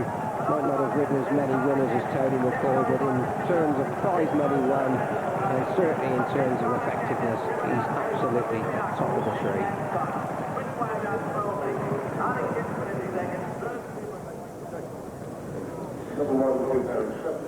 The 13th victory at the festival for Richard Dunwoody, but just at the moment there's nothing unlucky about him. He's riding the crest of a wave, and well done Ventana Canyon, who last year came to the last with a chance and was run out of it up the hill. This year there was nothing with him, and he made no mistake. Well, for many people, the start was also the finish, because Manhattan Castle was out on the wide outside. Fran Wood hoping to repeat last year's success. Probably in the right place for doing this, but you just have a look. This horse gets really excited and just loses his footing behind, slips over. Fran Wood doesn't have any chance of sitting with him. He interferes with trying again, but their chance is gone before they've even begun. And punters may well ask, should they pay over Manhattan Castle? The rule has now been changed. That counts as a starter because the flag was up, but the punters of Manhattan Castle did not even have a run for their money. Surely the Jockey Club must look at that again. But Ventana Canyon, Richard Dunwood's 11th ride in the Arkell. He wins it for the third time, returned at 7-1 Ventana Canyon. 13-2 the runner-up Arctic Kinsman, who won at 50-1 here 2 years ago in the Citroën Novices. And 66-1 Super Coin, the third, the longest price placed horse ever in the Arkell. 40-1 Spinning Saint behind Clay Side in 1981. And that Ventana Canyon, Ireland's 182nd winner at the festival since the war, and it's their 13th Arkell. Most recently Clarence Davis last year, and in the 80s Abbey Glen, Bob's Line and Prominent Artist.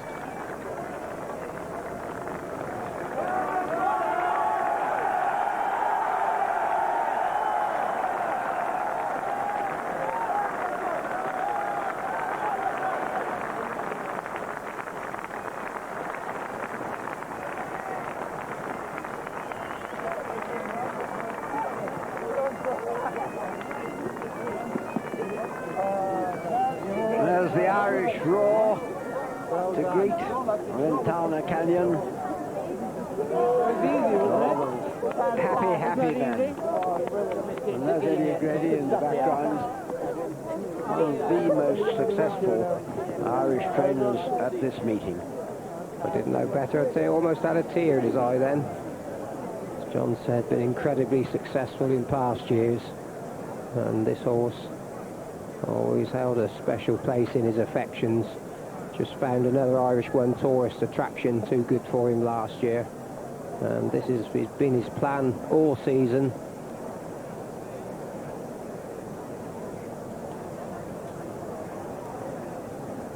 Yeah, I've got Edward O'Grady here with Philip Marscoff and a pretty jubilant team. Edward for so long a great attacker of Cheltenham, but you're on 13 for a couple of years, haven't you? So I believe, yeah. And this horse, who was so close last year, has had his problems just getting organised, his jumping. Well, it hasn't been an easy year, you know, between bad weather and frost and everything else. And, well, he's just got it together at the right time now, as well. And the gang here... Although I did something today I never did before. I jumped in this morning. I know it never... All the time I've come here, I've never schooled a horse before the morning of a race. I was frightened of my life. Richard, a few of the times he's had a moderate start, he's missed the first fence.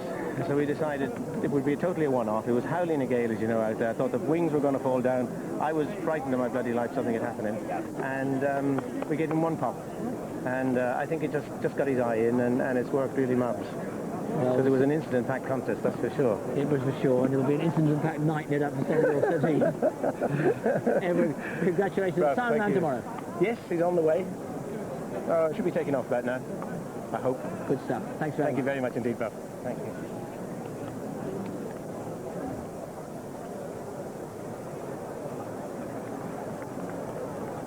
Well, this is the winner, and Philip Marscoff, who owns this horse, also bred the horse as well. He's married to Vincent O'Brien's daughter. It's a great racing family. He bought the mare Enfol, and he's a director of Goffs, the bloodstock auctioneers in Ireland. And also a man who's got a share in is Peter Curling, the well-known painter. It's all smiles in the winner's enclosure, but I got a report that unfortunately Draborgi has paid the ultimate penalty. I talked to David Bridgewater. The horse broke a hind leg. He said she popped over the first two, no problems, and he thinks it was crossing there's a little road crossing, and she just had messed it all wrong. And of course they were in two minds whether to run her, and of course she was favourite to win, and unfortunately the horse has paid the ultimate penalty. And now news from Windsor on the 240. First number 1, Frog March, the 5-2 favourite. Second number 7, Granby Bell at 33-1. And third number 3, Wren Warbler at 11-1. 17 ran.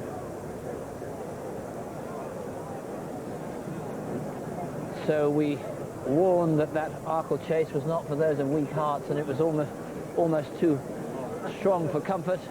But in the end, it took a tremendous performance to win it, and then Tana Canyon, who has just been a bit awkward on his way, has come through, and you saw that Irish celebration. And I have the feeling there's plenty more to come, and don't forget that there's a trophy waiting, and don't forget the next race sees Hotel Minella and Denoli, the pride of Ireland, and if Denoli was to win, this place would literally go up. We'll be back.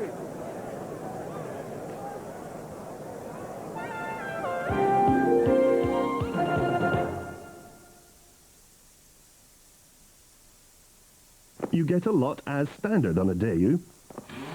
There's ABS, power steering, side impact protection, driver's airbag, 3 years free servicing with a free courtesy car, 3 years warranty, and 3 years total AA cover. We can pass all these extras on to you because in the last year alone, we've saved millions of pounds by not paying for one particular extra. Dealers. A car company that doesn't use dealers? That'll be the Daewoo. Someday I'm gonna write the story of my life. I'll tell about the night we met and how my heart can forget the way you smiled at me. The sorrow when our love was breaking up, the memory of a broken heart. Then later on the joy of making up, never, never more to part. There's one thing left to do before my story's through. I've got to take you for my wife, so the story of my life can start and end with you.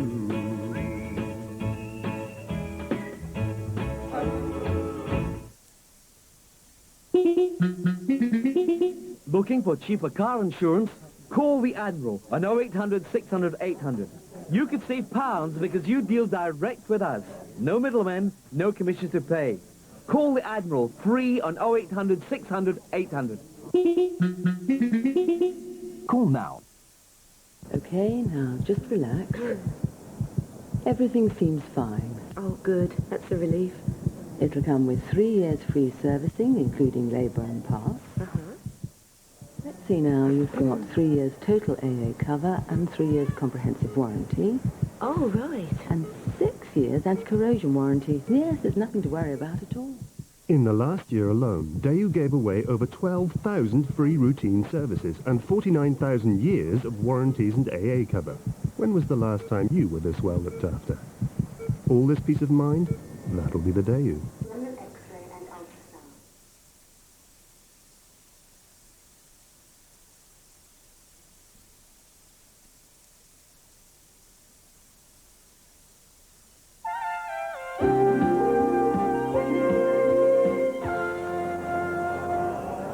Richard Dunwoody, back on the Cheltenham Festival Trophy. Had a couple of years without a winner here, haven't you? It's been a couple of years, but no, it's great feeling to be back now. And that looked like always was going to be a very hairy race to ride in. They were going to go very fast, and yours has had his pair of flaws in his jumping beforehand. Yes, today he was great by the ditch, and the ditch we've got it all wrong. When he was very clever getting out of trouble, he wasn't going to fall. And he's gone and won this very well. I mean, he is therefore the horse with the big future ahead of him. He has. He's got a great future. He had the form from hurdles last year. He ran a great race, and he's second in the Supreme last year. So, he's definitely had the form. He was cantering at Leopardstown, a bit unlucky, and fell at the second last. But he's spot on today. And Edward Grady was saying he was schooled this morning in howling gale, about -20. Were you out there? I'm afraid I wasn't. I was in the sauna. In the sauna, but not for Alderbrook. No, I'm afraid not for Alderbrook. I got one in the last 10-6 in the last, so I was a few pounds less. And Richard, a final word on Alderbrook. How good did he feel to you at Kempton? Because he doesn't not a beautiful mover in his slower paces. No, that's it. But he gave me a great feel through the race. He's got a very high cruising speed, and it'll be a fast run race. That'll suit me up with myself. We have to see. Go get him. 15 minutes will tell us. Thank you. Thank you. So a race in which saw plenty of crashing falls, a lot of the horses that fell out in the country coming back. Certainly Cumbrian Challenge was okay, and we think Double Symphony got away with it. And there's another one coming back. Captain Khedive. Well, ladies and gentlemen, Ventana Canyon scores a resounding success in superb style this afternoon to win the Guinness Arkell Challenge Trophy Chase, the race most generously sponsored once again by Guinness Brewing Great Britain, to whom we extend our thanks and our welcome. And to make the presentation of this trophy, this magnificent Stuart Crystal, we're delighted to welcome to the winners' enclosure Mr. Brian Baldock, Chairman of Guinness Brewing Worldwide. And ladies and gentlemen, to receive it, will you please congratulate the joint owners of Ventana Canyon with our congratulations, Mr. Philip Milesco and Peter Curley.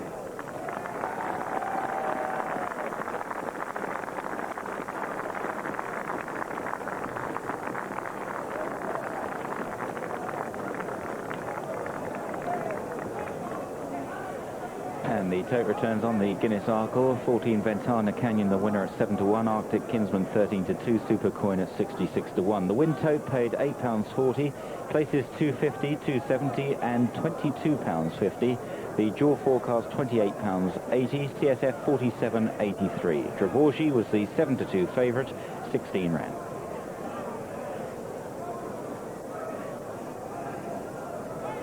The champion hurdle was first run in 1927, and on 43 occasions the reigning champion has returned to defend his title, and they've succeeded 14 times. The last to do it, See You Then, completed his hat-trick in 1987. Sea Pigeon in 81, and in the 70s, Monksfield, Night Nurse and Beulah won it twice, and in 69 and 70, Persian War completed his hat-trick. Sir Ken and Hatton's Grace had hat-tricks. a double for national spirit, and you go back to Dorothy Paget's Insurance in 1933. So on those kind of odds, well, statistically, it's 2-1 against Alderbrook. But evens is the general price. Bookmakers did try early on to put Alderbrook in at 11-10 on, and there have been 14 odds-on chances for the champion hurdle, 9 have won and 5 have lost. But evens is the price now. It's now 5-1 against Denoli. They've taken some 11-2 that, and I cannot emphasise to you the spirit of emotion that will swirl round Cheltenham for Denoli. So many punters coming up to me, the Irish, they pray, they need, they want, they yearn for a Denoli victory in the champion hurdle. It won't happen, but my goodness, if will alone counted and the guts of the horse, Denoli would win it. There's been money for My Silver, 6-1 and 11-2. Opposition to Ireland's Hotel Manila, out to 7-1. And pretty solid Collier Bay, the best backed each way horse, this morning at 8-1. But the talk about praying, talk about wanting and willing something. If human beings can make animals do anything, Denoli would certainly win the champion hurdle. It won't, because the horse is what matters. Well, 7 jockeys parted company with their mounts in that last race, but thankfully nothing on them was more hurt than their pride, and they're all back in the weighing room safe and sound. Of the horses, all fine, apart from, of course, sadly, Draborgi, and that, of course, was a fatality. From the race before, the 2 jockeys who were injured, Jamie Evans, as I said, he's broken his femur. He has gone to hospital, as has Simon McNeill. But Simon's shoulder was, in fact, dislocated, and Dr. Phil Pritchard, who I know can put his own shoulder back when he's dislocated it, put Simon's shoulder in before he went off to be finally checked over, so not too bad on that front. And from Lambourne, the reigning champion hurdler, Alderbrook, a really talented group horse on the flat, but he brings, unlike many flat horses, he brings his flat speed to hurdles, and he has been quite devastating from the last hurdle. And if he's got the form he had last year, it's going to be very, very difficult for the others to turn the tables. The champion hurdle, next on Channel 4.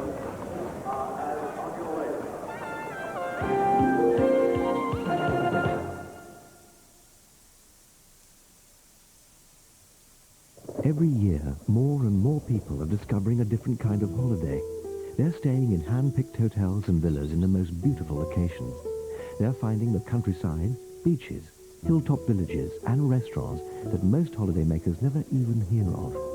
If you'd like to discover the real Italy, Spain or Portugal, call the Magic Brochure hotline on free phone 0800 229 339 and visit with the award-winning specialists as voted by travel agents.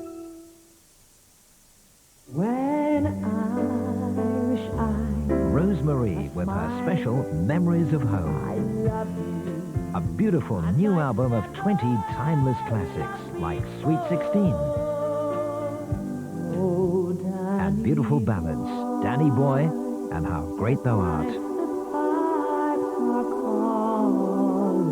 Rosemary, Memories of Home, a brand new album and special video collection. Cost-effective communication is vital in business. So how much does a 5-minute BT daytime call cost from, say, Blackpool to Brighton? £4, a little bit more. Yeah. £1.50. No more, possibly 2 at the most. I would guess that would be about £3. Between £1, £1.50? In fact, it's just 49 pence, or less with one of BT's business discounts. I'd be very surprised. Very unbelievable. Shocked. That is cheap, that is. Really stunned at that price. No. Business communication can be more cost-effective than you might think. Be smart. BT.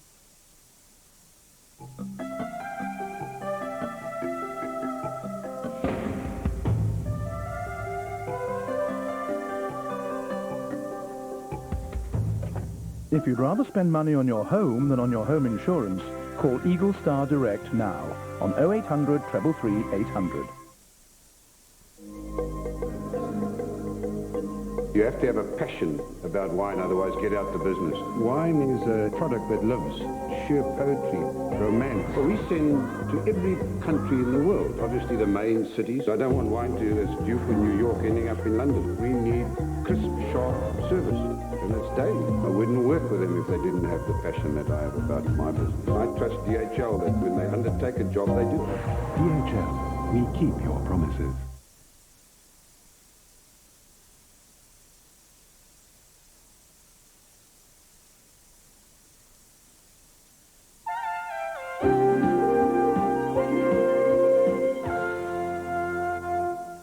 A big cheer just rung around this paddock enclosure here as Denoli came through with two these yellow fluorescent jacketed security men dogging his every move.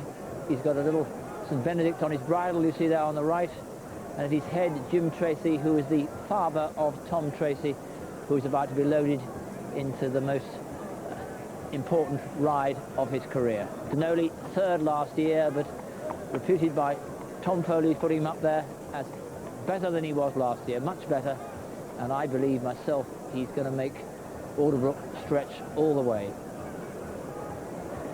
This, the Smurfit Champion Hurdle, some £127,000 to the winner, 2 miles, 8 flights of hurdles, 16 runners listed by Graham Goode. And they have between them won over £1.5 million in winner place prize money, and that's just over hurdles. Alderbrook trading at evens in the ring is the man of Richard Dunwoody, very much on form. Borough 8, however, 100 to 1 chance for the young Richard Johnson. Chief Minister is 100 to 1, and that's ridden by Tony Dobbin. Collier Bay at 9 to 1 is partnered by Graham Bradley. Sir Denoli at 5 to 1, Tom Tracy having his first ride in a champion hurdle. Hotel Minella 8 to 1, Charlie Swan. Kithair 50 to 1, Jonathan Lower. Landafar 25 to 1, Mick Fitzgerald. Mac the Knife is a 33 to 1 chance, ridden by David Bridgewater. The Vides of Muse is 100 to 1, and that's partnered by Paul Holly. Pribwell trades at 33 with Chris Maud. Right Win 28 to 1, Graham McCourt. Squire Silk, who finished 17th in the county handicap hurdle off 10 stone 8 here last year, is 25 to 1 for the champion this, and that's ridden by Jason Titley, who's having such a great season. Staunch Friend is 66 to 1, Pigeon Niven. Absalom's Lady 100 to 1, Tony McCoy, and the trailblazing My Silv is 6 to 1, and the Mad of Jamie Osborne. I've now got the owner of the champion hurdle, Annie Pick. How are you feeling now with the race 5 minutes away? Very, very nervous. You were telling me you're supposed to get pleasure out of this, are you? Well, that's right. I really wonder why I'm doing it, to be quite honest. But no doubt I'll have the pleasure if he gets the result that we want, which I'm quite sure he will do. Have you backed it as well? I mean, can I ask what price? Yeah, 4 to 1 we backed him at in December. Yeah. And if you can't win, I suppose you're hoping Denoli would be there. Well, I think the fact that Denoli's here anyway is absolutely fantastic. Yeah. You know, I take my hat off to all the connections of Denoli. I love horses, and just to see him here is fabulous. I'm really, really pleased. Yeah. But anyway, I'm not thinking like that anyway. You remember last year, though, don't you? What happened last year? Last year, a horse called Alderbrook did the business. Oh, right, yes, I do remember that. Let's remind ourselves of what happened 12 months ago. Pink cap Myself in black and white, and Alderbrook is racing double. Fortune of Bayes under pressure, so good in early. This is the final fight of the Smurfit Champion hurdle, and it's where large action took up the running. But Alderbrook's getting serious now. Large action, Alderbrook clear from Myself and Denoli. And it's an English one too. And it's Alderbrook who's second into the lead. Alderbrook going on by 1, 2, 3 lengths up towards the line. An amazing performance. This is Alderbrook the winner. Alderbrook and Norman Williamson. Alderbrook and the man on top then, a wonderful moment then, but a bittersweet one here. Norman Williamson, as good now as he was then? Yes, I think he is. He looks really well. It's just out to see him. Mr. Bailey's very hopeful. You know, you've got to see him take all the beating. It's the flat race speed he delivers after the last. They don't always do that, flat race horses, do they? Don't always do it. I think the jumping just slows him down a little, but last year he did, and this year he's just proving now, I think, the past since Kempton, that he has got that speed, and he's, you know, hopefully he'll show it again today. Well, he beat them all last year, but there is some thought that Denoli's had a better preparation this year. Are you actually worried about him at all? I got a fear of him a little bit in the back of my mind, but I don't think he's got the class to beat Alderbrook. I couldn't see Denoli win a Group 2, whereas this horse would. So, yes, Denoli's had a good preparation, but this horse has had the same preparation as last season. He did have chips removed from his joints, but who knows, that might help him. I got to say, if everything goes right, I think he'll win.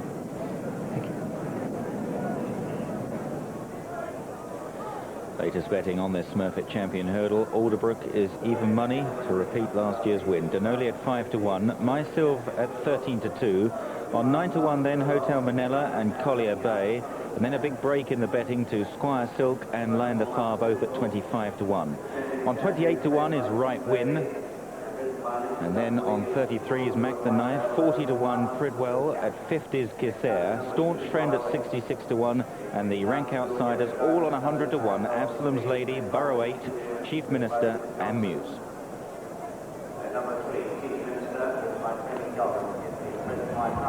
Now the parade. Richard Dunwoody on Alderbrook, the reigning champion jockey and the reigning champion hurdler. What a pair to beat. 18-year-old Richard Johnson on Borough 8, close to Denoli at Liverpool, but this looks tough. Tony Dobbin on Chief Minister, the pride of Scotland, who won't give this away without a fight. Graham Bradley on Collier Bay, unbeaten this season and a winner of the Irish champion last time. Tom Tracy on Denoli, All-Ireland hero, back from life-threatening injury and back to his best. Irish champion Charlie Swan on last year's Irish Star Novice, Hotel Manila. They'll be coming late.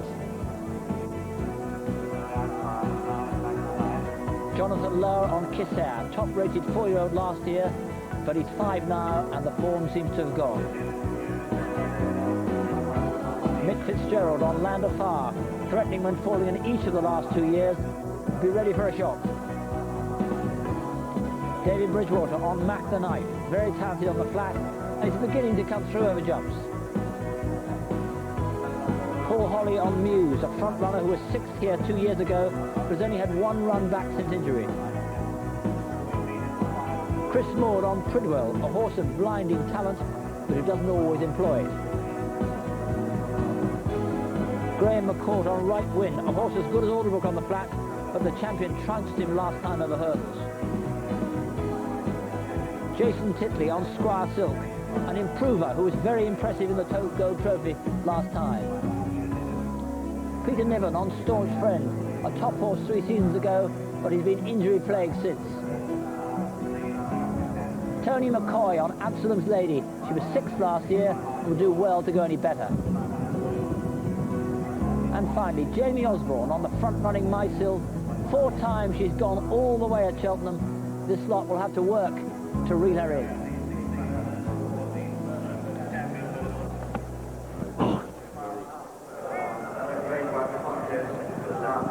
As Alderbrook leads them down towards the stands, not generally regarded as a beautiful mover in his slow paces, it's when he starts to gallop that you get the feel, his jockeys say.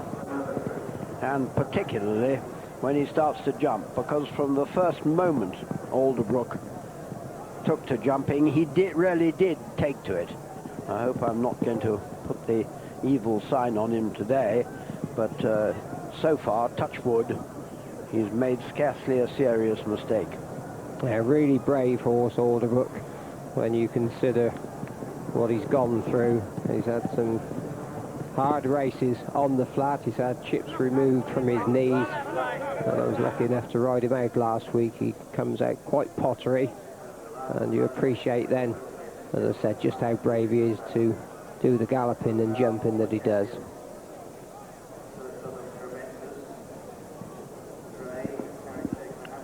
And there's Denoli, the hope and darling of Ireland.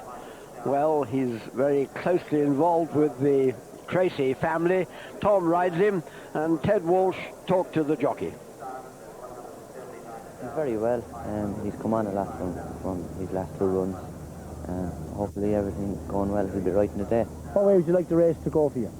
I'd love myself to make the running and maybe track her down to the second last, and if I could take it off her there. Like the best of your way home? Yeah. How would you like to be travelling here now to the last, with a long run up? If you're in front here, would you be happy? Yes, very happy. It'd take a very good horse to pass him if he was in front here. Well, hopefully it'll work out that way for you, and another place here will be alive if it does. Let's please God. I think that could well be the scenario that Ted Walsh just mapped out for him there, because he looks magnificent, Denoli.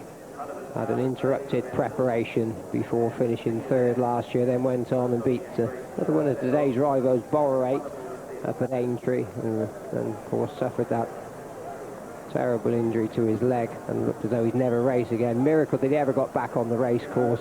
He was doing all of his best work in the closing stages in the AIG Irish Champion Hurdle, then won last time out. Looks magnificent, John, doesn't he? He looks really wonderful, better than I've ever seen him. The muscle of his quarters is absolutely bulging and gleaming. But there is the one he's got to beat, Alderbrook. What a horse. Group 2 class on the flat, and a really game, courageous horse on the flat, and he's transferred that courage and enthusiasm to hurdling, because the hurdles not only don't get in his way, they positively seem to help him, because he crosses them so economically that his speed remains intact, or has remained intact, to the flat, and there, so far, there hasn't been any hurdler able to match it.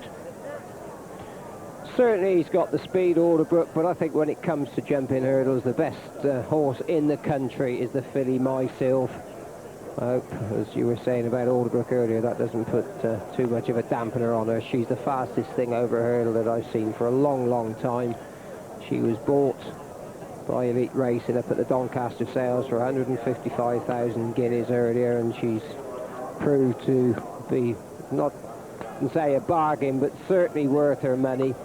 She's been prepared for this race, especially this season. Last year she ran, I think, more or less as an afterthought and finished 5th. Turned for home with every chance, and that was following a very good 4-year-old campaign. Normally it takes horses a year to recover from a hard 4-year-old campaign. I thought she did particularly well. This year she looks better than ever. Big Mac's got news. And Myself is touching 7-1, 13-2 the general price against her. Bookmakers now asking for odds. 11-10 on Alderbrook. I've seen no odds against on the course, and he'll be the 15th horse to go off odds on in 67 runnings of the Champion Hurdle, and 9 of 1. Now Denoli is a 5-1 chance, third last year, like Kiri Muir, who was third in the 60s and went on to win and beat Magic's Court in the Champion Hurdle. It's then 9-1 against Hotel Manila, 10 in places. That's collapsed confidence in Hotel Manila, and 9-1 against Collier Bay. But they're asking for us, Alderbrook, to retain his title, 11-10 on. Now, Hotel Manila finished in front of Danoli, just in front of Danoli in the AIG Europe Champion Hurdle. Collier Bay beat them both, but this fellow Hotel Manila came to the last looking all over a winner, but not for the first time. He stopped, or at any rate idled, when he got in front. An interesting race tactically, because Myself want to make the run in. Hotel Manila wants holding up. Denoli are pick of the paddock. Myself going to the post. Alderbrook in the betting ring. Hotel Manila easy to back. As I said, tactically, really interesting contest. Just out the back of the field there is Mac the Knife. He was certainly a horse who is better off coming from behind. Absolute Lady, one of the two fittings to the grey. I think she's just got a little bit of a kick. They got close together. Why they don't organise some little bit of a line, even if they only just put sawdust down some 10 yards back from the tape so horses could get out there, walk round, then walk forward, I do not know. But anyway, she looks sound enough. Let's join Graham. So the Smurfit Champion Hurdle lining up. Muse and Absalom's Lady out the back. Mac the Knife taking a turn. Myself, Jamie Osborne, the white and black colours. And Alderbrook and Richard Dunwoody are going to have the horse covered up. That's it, under orders, and they're away.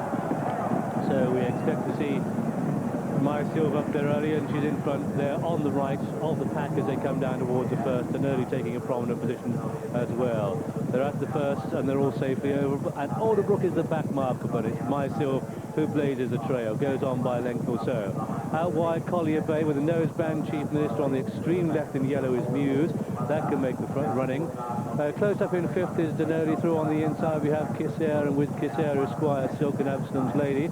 And then Borough 8 and Landafar and Ripe Win, and tucked in off the pace is Staunch Friend. And Hotel Manila is giving them all the start, and Alderbrook is last but one, and here we are at the second flight, and it's Myself who stretched at it, jumped it well, all safely over the second. My Silver leader, Collier Bay, Muse out wide, and then Chief Minister, followed by Denali Racing 5. Mac the Knife in 6, Absence, Lady Squire, Silk 7, 8 and 9. And then comes Borough 8, Landerfar, Pribwell, Stored Friend. And then Alderbrook, Ripe Win, and behind Ripe Win is Kisera, who's already getting reminders, and the back marker is Hotel Manila is going to be played late. There's about 15 lengths between first and last. It's Myself who leads as they swing left-handed away from the packed stands. Myself and Jamie Osborne blazing a trail as she does. Collier Bay in second, Muse third, and Denoli fourth. And now they're making their way down the hill then towards flight number 3, and it's Myself that's doing the donkey work in this Smurfit Champion hurdle from Collier Bay. With Handy in behind them towards the inside is Denoli in those blue and white colours as they rise over the next. Muse towards the outside, Myself the inside there. Still towards the rear is Alderbrook, and Hotel Manila is giving them all a start as they race down the far side. Kisser is stone last on towards flight number 4, and it's Myself on the near side of Collier Bay. Then Chief Minister towards the outside, Denoli the inside then. Followed next by Absalom's Lady, the Grey Squire, Silk towards the inside, followed next by Borough 8 and Right Win out wide from Landerfar as they take the next. Denoli a little awkward there, Pridwell a mistake.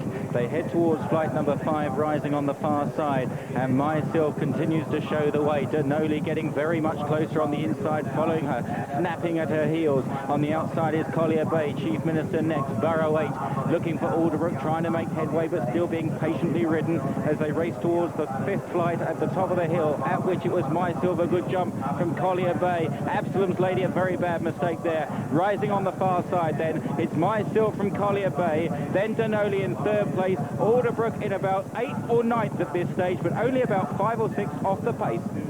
Just being preceded by Right Win, and Richard Dunwood is going to pull the champion wide as they begin the descent for home in the Smurfit Champion hurdle. And continuing the descent is Myself who leads. Collier Bay, the darks, leads. Look to the left with the noseband, Mac the Knife with a run, and in behind that is Chief Minister also with a rush. Denoli is on the inside. Alderbrook popped over that one, just being pushed along, but it's Myself who's blazed the trail. Muse is being pulled up. They've got just 2 more flights of hurdles to jump.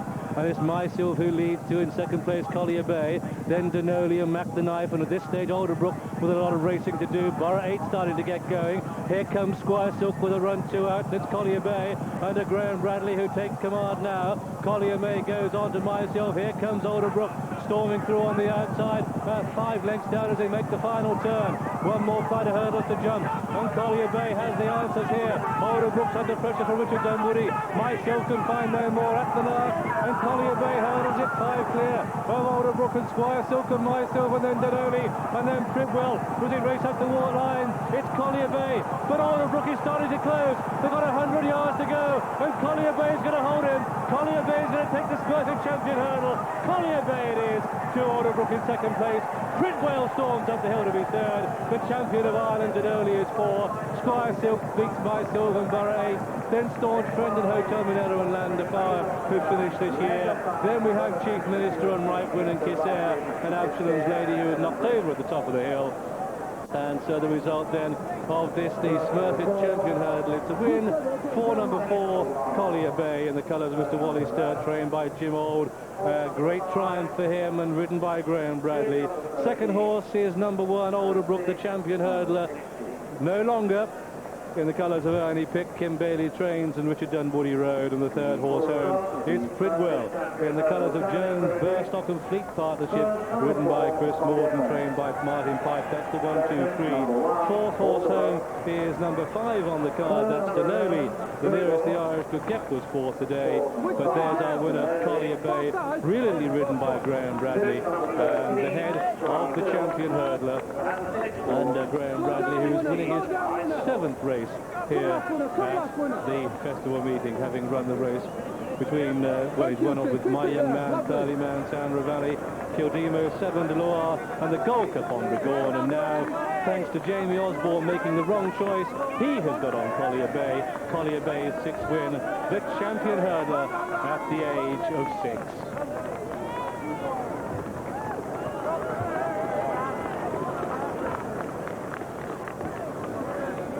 What a triumph for Graham Bradley, but even more for his many friends. This will be regarded as a triumph for trainer Jim Old. Supremely popular trainer who hasn't had the best luck over the years, what with viruses and various other strokes of ill fortune. He's always had faith in Collier Bay. He was waiting for the ground, waiting for the rain to come. Wouldn't have run him if it had been fast or firm ground. But enough rain came, and Jim has been proved right.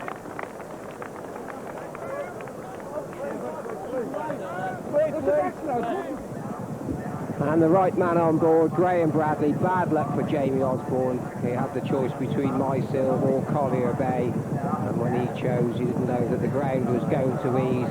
But there's nobody better than Graham Bradley, 35 years of age. Still hasn't got that many miles on the clock, always in the right place. Mysilv led them along a good clip right from the outset. Brad was never further than 2 lengths away from her. And as they came down the hill, just have a look, Alderbrook, he'd been swinging off of him at the top of the hill, Richard Dunwoody, just beginning to have to niggle at this point. And you thought then, well, he's going to be lucky to finish in the first 3 or 4, but the further he'd gone, the better he was.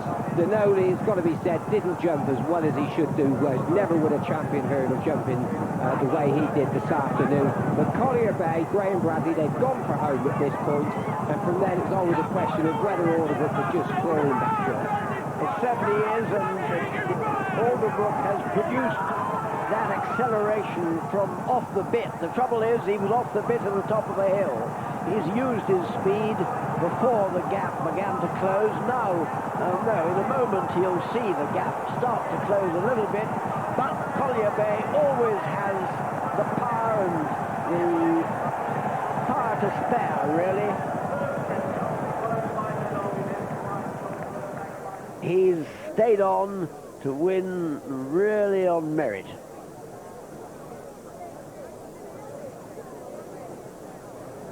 Collier Bay, the horse we told you on the morning line, was being backed in the offices with the rain coming down and the snow. 16 and 14 to 1 this morning, touched 10 to 1 on the course, returned 9 to 1 against Collier Bay. The runner-up, Alderbrook, sent off the 11 to 10 on favourite, and he's the 6th odds-on chance to be beaten in 67 runnings of the champion hurdle. Pridwell, a fair result each way for most bookmakers. Double Carpet, 33 to 1 was 3rd, and Denoli, quite simply not good enough, but brave to the end, finished 4th, struggled on, the 5 to 1 second favourite. And what sweet revenge and sweetness that is for Graham Bradley. He overslept, missed workout, so he could not ride Alderbrook. He was jocked off it, and here he comes and takes his revenge by beating Alderbrook on Collier Bay, his 7th festival winner. That for Graham Bradley, but it is absolutely marvellous. Imagine how he's feeling. He could have been on the favourite. He wasn't. He lost the ride because he overslept. How glad he is.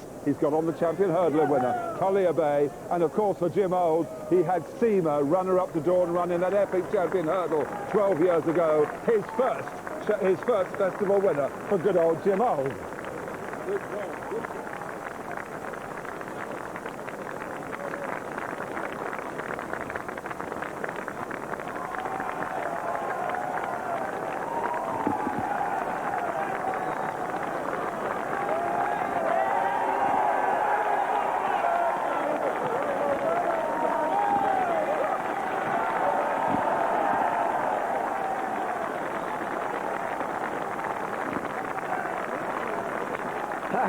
I think that's he was. No, he wasn't. Well, we thought that maybe he was having a mock look at his watch, but whatever. Certainly, I think he'll have a few words to say to early pick the owner of Alderbrook, because it's just the way things go. If he'd woken up on time, he'd have been on Alderbrook. As it is, he's got the leg up on Collier Bay, and I can't speak highly enough of Jim Old, who's there just giving Graham a hug. He has always had the utmost confidence in himself, and he's had enough things go wrong in the last 10 years. Most people would have shot themselves. A really incredibly nice person, a very, very good trainer, knows his horse is inside out, never ever runs them when he doesn't think they're right. And like you, John, he could have made a living as a comic. Well, he's just one of the game's great people, Jim Old, and actually had a part acting when they did the Gay Future affair many, many years ago. And since then, he's, like you said, he's had virus year after year. He's moved yards. You'd have thought he'd have changed his job long ago, but that wasn't the case. And Graham Bradley, very happy and rightly so. Brad's Cheltenham winners, he's had six winners at the festival before, and of course the greatest of those was Bregorn's Gold Cup in the great Dickinson year 1983, when Graham led home the Dickinson Quintet, first 5 home in the Gold Cup. He'll be able to buy himself an alarm clock now.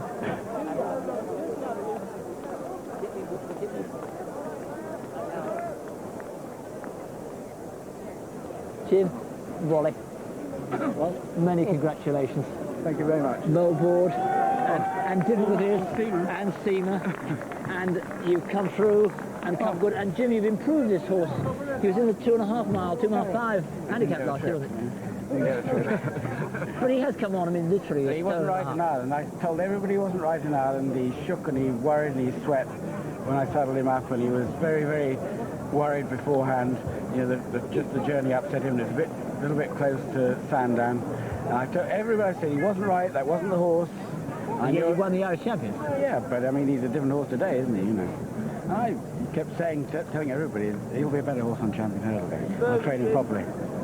Well, I mean, he's the best horse here, clear. There's no excuses for it. Wally, to be an owner and get close before. Come down, Wally. Get close to it. Patience prevails, isn't it, I think? I don't know. Wonderful owner. You've had your troubles with viruses and things, Jim, and Wally, many owners walk around and stay around, but Wally seems to be a linchpin. Why have you stuck with this man? Because I'm crackers, I'm mad. Philanthropic. He's a nice man, And a good trainer. Absolutely, as is evidence today. And did you believe, I mean, as strong as Jim did, that really he was a champion herder, not just a good horse? Today I did, yes. No, seriously. When he won in Ireland after the experience he had on the flight over, he was 10 lengths better here than what he was there. I'm sure he would have been. And I hope you're back to show his judgment. Absolutely. Nothing, I hope you'll celebrate for weeks and weeks. Absolutely. Congratulations. Thank you very much. Thank you. Here's the SP, first number 4, Collier Bay at 9 to 1. Second number 1, Alderbrook, the 11 to 10 on favourite. And third number 11, Pridwell at 33 to 1. The totes, the win paid £10.30. Places 220, 140 and £9.50. The dual forecast £7.10. CSF £17 and tuppence, 16 rand. So we have a new and deserved champion. Collier Bay has beaten last year's champion. He has the rugs on, the Smurfit champion hurdle, a new champion and a good one. More after this.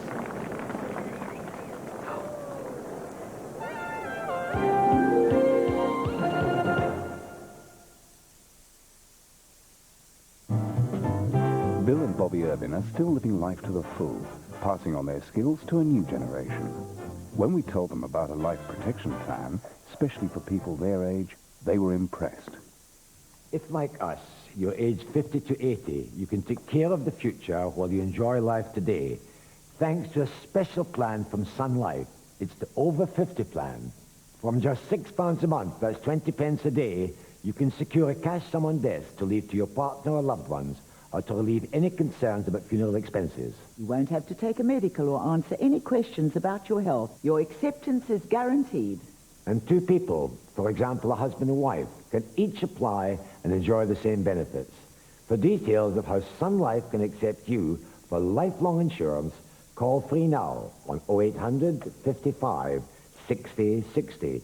You will receive your personal quotation by post. Apply now and you will be able to choose one of these delightful gifts, free to welcome you as a policyholder. You can also get your first month's cover free if you act straight away. It's a great feeling to know you are protected with the Over 50 plan. The lines are open. Call now free on 0800 55 60 60. Life's been good to us, and Sun Life can be very good for you. Shall we?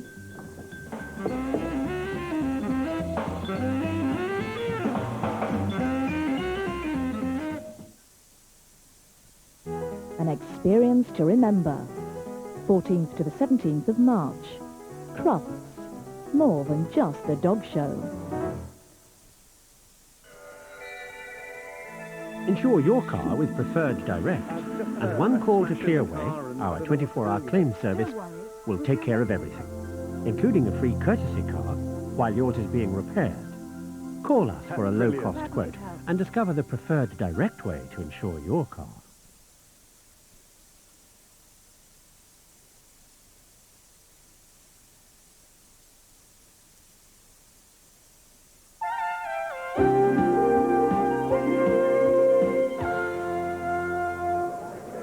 Welcome back to the most coveted winner's circle in the hurdling game for the presentation of the Smurfit Champion Hurdle. It now begins.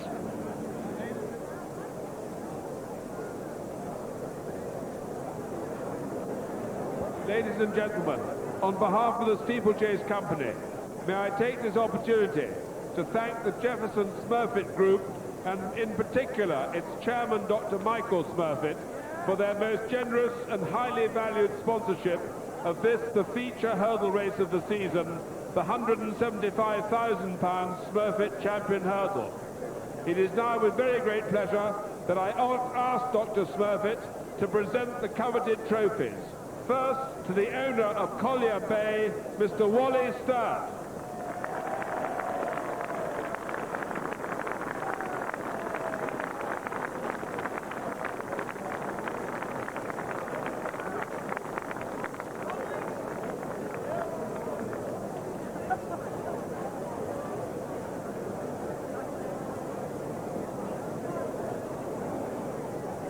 And the trainer, the perpetual trophy as well.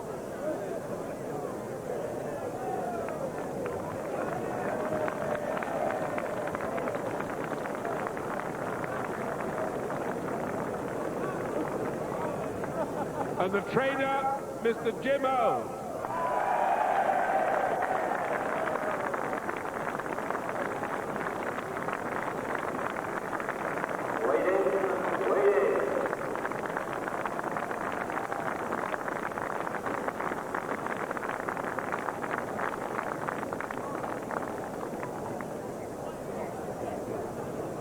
And the jockey, Graham Bradley.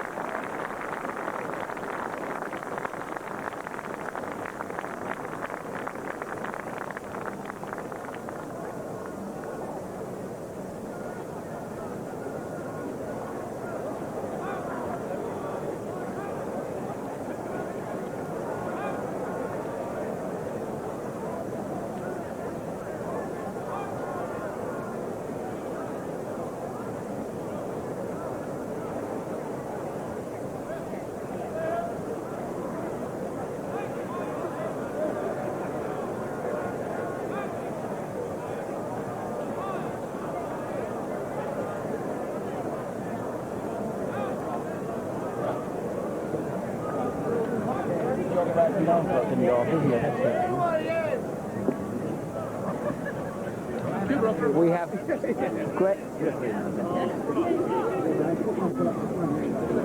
Graham Bradley is with us here. Graham, it was, what, 12 years ago, 13 years ago, 1983, you stood at Cheltenham having won the Gold Cup on Bregorn. There's some grey hairs now, but is Bradley as good as ever, better than ever? Oh, what did it look like out there? I felt as good as ever. A little bit tired up the running, but I didn't have a ride on Monday.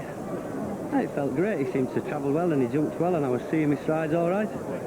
It's unbelievable, really. Can't get over it. And tell us, Graham, you made a big gesture as you came in, looking at your watch. Remind us what happened about. You should have been riding Alderbrook, but something went wrong with the late night lie-ins. It's very, very embarrassing, but I made Southern Electric send me a telegram saying when the power cut was, and it was from 9 o'clock till 2:30 the next day. And I was very unlucky. but I must thank Southern Electric now, mustn't I? Because I did lose the ride on Alderbrook, and I was... You should have been, you were told to go and school Alderbrook, you planned to do it, but you'd been at a dance the night before or something, is that right? I should have been there at 10 o'clock in the morning. I went to Dean Gallagher's birthday party, left about 1:30, was pretty drunk, to be honest. I mean, I thought I'd be there for 10 o'clock in the morning, it's no problem. If it had been 7:30 out to school horse, I probably wouldn't have gone to the party. But my girlfriend Amanda Wilson left to go to work at 7:30, set the alarm. Power cut went, it was an electric alarm, so there was no noise, just flashing lights. Didn't wake up till 20 past 10. Not till 20 past 10? Oh, I can sleep a bit, me, you know, bro. And I rang Mr. Bailey 20 past 10, I said, Governor, I'll be there in 10 minutes. He said, don't worry about it, I've already done it now. He says, go back to bed. So I did. And you lost around Alderbrook and you thought, I'll never win a champion hurdle. Exactly. I mean, it was a nightmare. I thought Alderbrook was a good thing, actually, the way you won at Kempton the other day. And I just put it down to experience. It was one of those things, everybody makes mistakes, don't they? And I thought I'd missed a champion hurdle winner, but I haven't, have I? Very lucky man, unbelievable how what fate's like and luck can be in racing. You're up 1 minute, down the next. You just never know in this game, do you? Well, you've done it very well. Just tell us about Collier Bay. What was he like to ride today at champion hurdle? It was incredible. I watched the race in Ireland, the Irish champion hurdle, when Jamie Osborne rode him. He seemed a bit flat and had to niggle him along a little bit. But today I bounced out, I gave nothing away at the start, and he jumped lovely, and he's travelled like a very, very good horse all the way. Jim promised me he would be £10 better today than he was in Ireland. And he's travelled. I went past Jamie, going to the second last. A few expletives coming from Jamie's mouth, you know, he realised then he chose the wrong one. I just turned for home. Sorry, James, I did apologise to him when I pulled. It was just one of those things. Again, that's racing, it's the ups and downs for you. But I went to the last, popped the last lovely, and he kept going all the way up the hill. Haven't got a clue how far I won. Somebody had to tell me that Alderbrook was second. I was just delighted to pass that post in front. Graham, well done. Ladies and gentlemen, Graham Bradley, 1983 Gold Cup, 1996 champion hurdle. Congratulations. Thank you.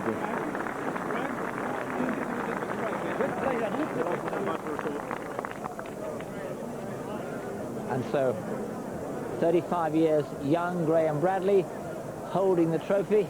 He's a great soccer supporter, and that is his FA Cup. Go on, Graham. Congratulations. We'll be back.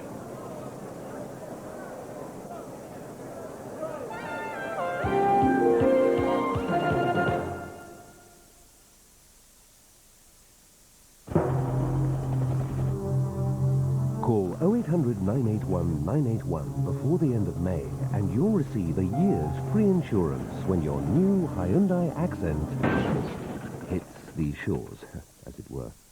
For free insurance, free phone 0800 981 981. Bill and Bobby Irvin are still living life to the full, passing on their skills to a new generation. When we told them about a life protection plan, especially for people their age, they were impressed. If, like us, you're aged 50 to 80, you can take care of the future while you enjoy life today, thanks to a special plan from Sun Life. It's the Over 50 plan. From just £6 a month, that's 20 pence a day, you can secure a cash sum on death to leave to your partner or loved ones, or to relieve any concerns about funeral expenses. You won't have to take a medical or answer any questions about your health. Your acceptance is guaranteed. And two people, for example, a husband and wife, can each apply and enjoy the same benefits. For details of how Sun Life can accept you for lifelong insurance, call free now on 0800 55 60 60. You will receive your personal quotation by post. Apply now and you'll be able to choose one of these delightful gifts, free to welcome you as a policyholder. You can also get your first month's cover free if you act straight away. It's a great feeling to know you are protected with the Over 50 plan. The lines are open. Call now free on 0800 55 60 60. Life's been good to us, and Sun Life can be very good for you. Shall we?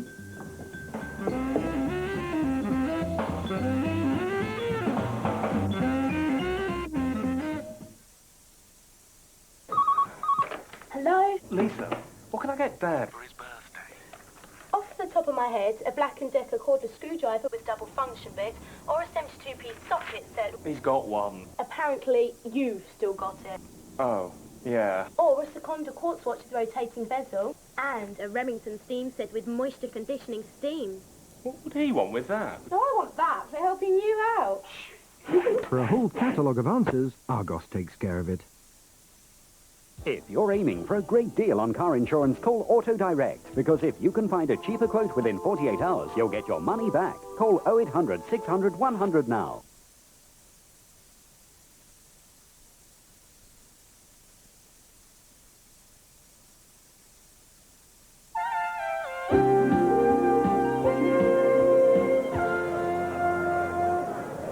Welcome back to Cheltenham, where the snow is coming down. I hope that's not an ominous sign for tomorrow. But what happened to the favourite Alderbrook in the champion hurdle?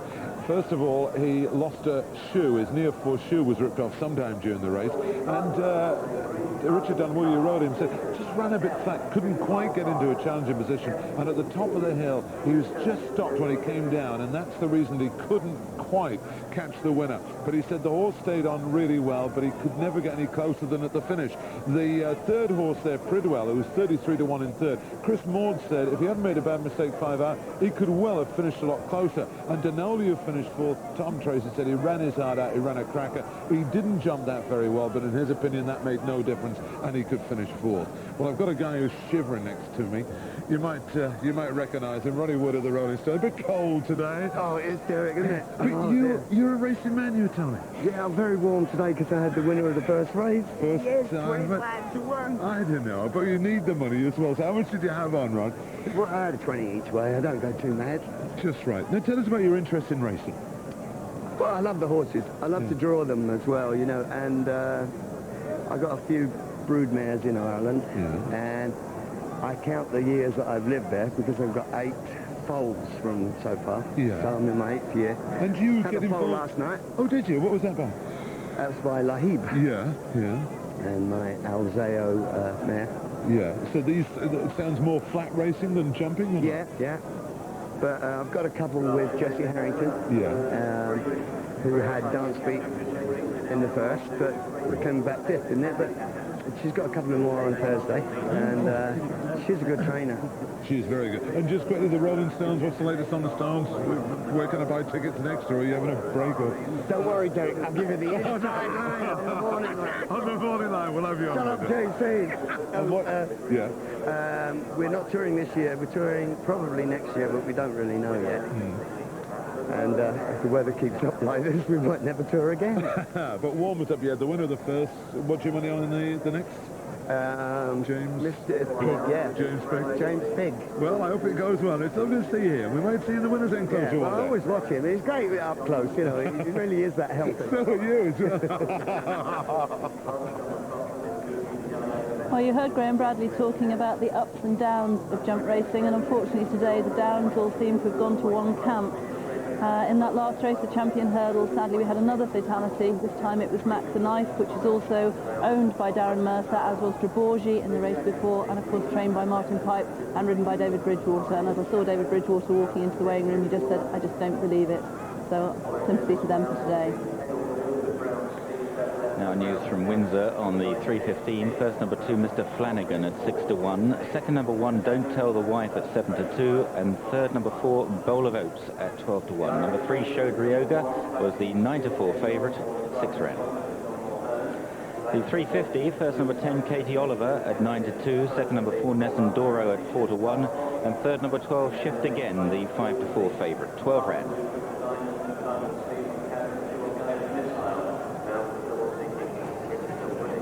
The runners and riders now for the Ritz Club National Handicap Chase. 2 non-runners, General Rusty and Yorkshire Gale. Those are both out, so it leaves 10 to be listed now. And so the top weight here is Flashing Steel. As last 2 times he appeared at Cheltenham was in the Gold Cup. This time he's turning up in the Ritz Club National Hunt Chase, in which is a 7-1 chance ridden by Jamie Osborne. Unguided Missile is a 3-1 favourite, and that's the man of Richard Dunwoody. Percy Smollett going left-handed today, 4-1 chance from Brendan Powell. Amtrak Express, quietly fancied at 6-1, is ridden by Mick Fitzgerald. Chatham represents the Pipe team here, 33-1 chance with David Bridgewater. Flyers Nap, who's 8-1. Peter Henley claimed a £5 allowance on this horse that won the Kim Muir here last year. General Rusty doesn't take part. Mamour does 6-1. Andrew Thornton, great each-way claims, number 8, Mamour. James Pigg is 25 to 1, and Chris Maud. Yorkshire Gale posted a late non-runner. Billy Goat Gruff trades at 6 to 1, with the young Richard Johnson claiming the £3. And the lineup completed by Kilfinney Cross, who's at 100 to 1, and John McLaughlin.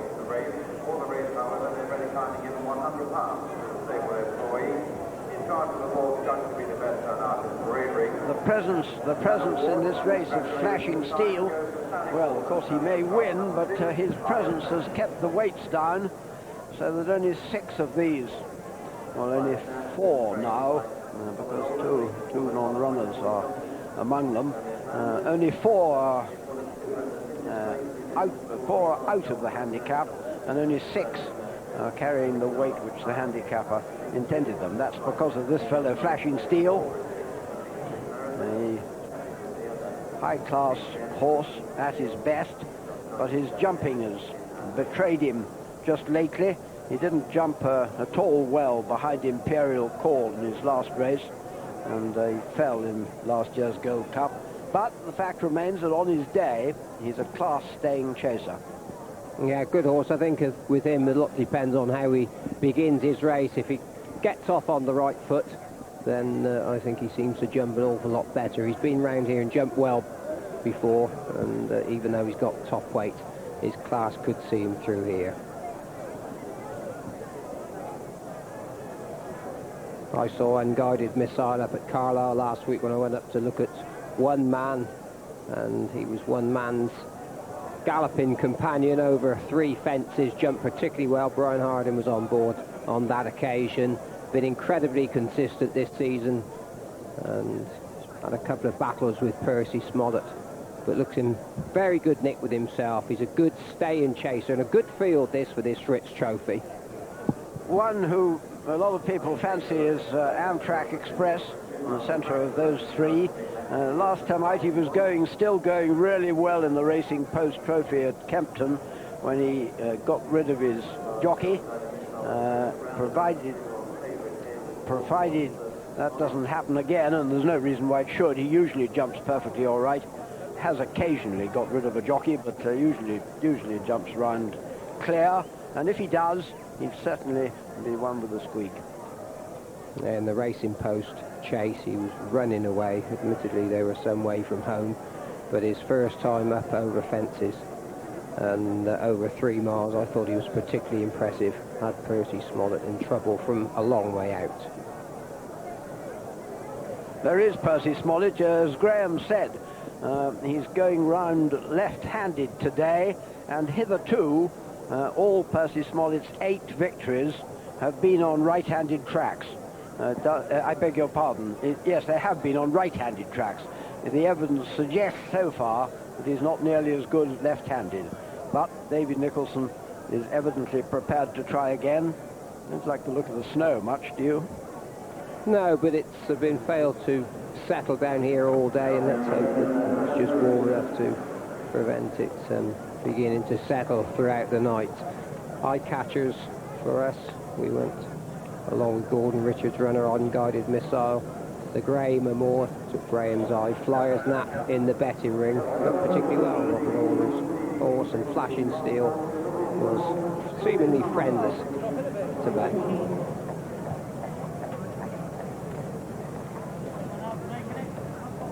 With the runners settling at the start, here's the latest betting. Unguided Missile, the 3 to 1 market leader. Percy Smollett at 4 to 1. On 6 to 1 then Marmoor, Billy Goat Gruff and Amtrak Express. Flyer's Nap at 7 to 1 from 8. At 8 to 1 then Flashing Steel on the drift. 25 to 1 James Pigg. 33 is Chatham, and the outsider Kilfinney Cross at 66 to 1 from 100. This is a quiet betting heat, and Unguided Missile is solid at 3 to 1 favourite. First run in 1911, the Ritz Club, 14 favourites and 70 runnings, but only 2 jollies have won since 1969. 4 to 1 Percy Smollett and 6 to 1 Bar. A bit of a move for Flyer's Nap. 8 and 7 to 1 and 13 to 2 in places. But after all the ructions of the champion hurdle, not too much money being spent trying to get out on the Ritz Club.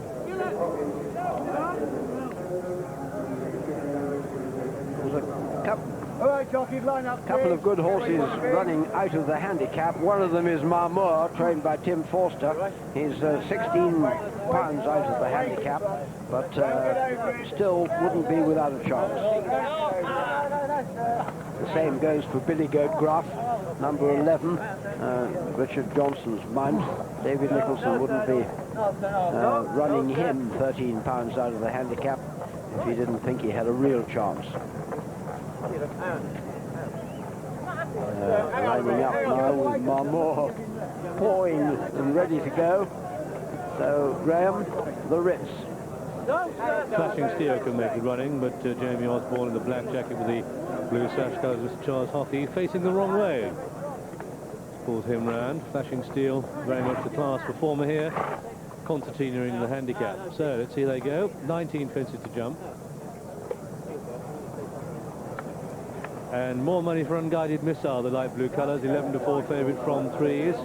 Richard Dunwoody just looking across, second on Alderbrook, but a winner in Venetia Canyon, that's it.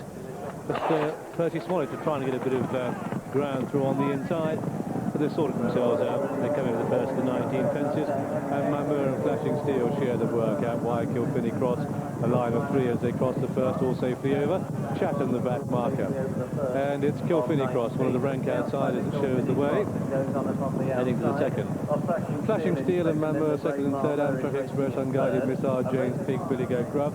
Then Flyers Nap and Percy Smollett. The trailer is Chatham, and they're coming in towards the wings of the second, and it's Kilfinny Cross who leaps it in the lead. Fine jump there by Flashing Steel in second, Mamur racing third, Amtrak Express is in four, and Unguided Missile the inside five, and then we have Billy Goat Gruff, Flyers Nap, James Pig, Chatham, and Percy Smollett the back marker as they race down the hill and towards the third. Percy Smollett far from fluent at the first two fences. He's last at the moment as they take the third.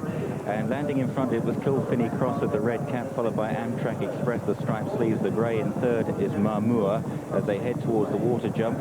And then behind Marmour, Flashing Steel towards the inside, Unguided Missile is next. Then James Pig and Billy Goat Gruff as they race now towards a big open ditch on the far side. Percy Smollett is still in last place, but joining in that position is Chatham. So on towards this big ditch then, Kilfinny Cross, a great jump in the lead from Flashing Steel in second, then Amtrak Express, Marmour, Unguided Missile the inside, and then James Pig out wide as they race towards another plain fence. And Flyers Nap is back in the field with Billy Goat Gruff at this one. Flyers Nap rather reach for it. Slight mistake behind those by Chatham as well as they climb on the far side and head towards the big open ditch on that top part of the course. Kilfinny Cross cutting it out by a couple of lengths then to Flashing Steel on the inside with Unguided Missile, and then Amtrak Express out wide with the grey Marmour, and James Pig is next, and then back in the field to Billy Goat Gruff and Flyers Nap, and then Chatham, and Percy Smollett still rather awkward at the fences in last place. And he's getting one or two reminders at our Percy at the back of the pack under Brendan Fowle, trying to end a bit of a losing run. Brendan, they begin the descent for the first time in this Ritz Club National Hunt Chase, and it's still the bottom weight rank outsider Kilfinny Cross and the John McLaughlin who shows the way. Two Amtrak Express in second, running the rail is Flashing Steel, the black jacket in third. That's towards the right. The grey Mamur holding a position is sharing third place with Unguided Missile, the favourite, popping over just behind. Flyers Nap went through the top of that one. Chatham is the back marker.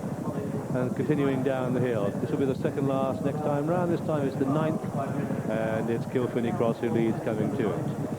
Kilfinny Cross the leader then. The grey is Mamur touching down in second place with the Amtrak Express the inside, Unguided Missile racing 4.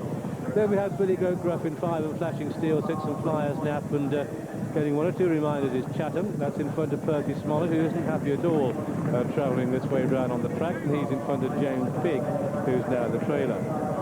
This next time round, we might be surprised if Kilfinny Cross is in front, but stranger things do happen. But he's over in the lead here. That'll be the last next time round. So the order, as they come up past us, Kilfinny Cross leads. To Mamur, the outside of Amtrak Express, and then Unguided Missile, well placed in 4, 3.5, 4 lengths off the pace. Billy Goat Gruff follows, and then Flashing Steel and Chatham and Flyers Nap. And then we have Percy Smollett pushed along virtually from flagpole, and the back marker is James Pig as they cross the next. No change up front. Flyers Nap slightly awkward. Percy Smollett a bit slow, and James Pig is the back marker. The race down the hill then towards fence number 12. And it's still Kilfinney Cross, the lightweight, that leads from Mamur in second and Amtrak Express. But the favourite Unguided Missile getting closer now. The pace has increased, they're getting a bit strung out, and Kilfinney Cross almost joined over that one by Mamur. There's only a half length between these two horses as they head back towards the water jump. They're ahead of Unguided Missile and then Amtrak Express from Billy Goat Gruff towards the outside as they fly over the water. Flyer's Nap is next, and then Chatham being rowed along at this stage. Way back in the field, James Pig getting tailed off, and Percy Smollett's got a lot of work to do. Heading towards the open ditch again, Kilfinney Cross and Mamur. They're 3 lengths clear of Unguided Missile.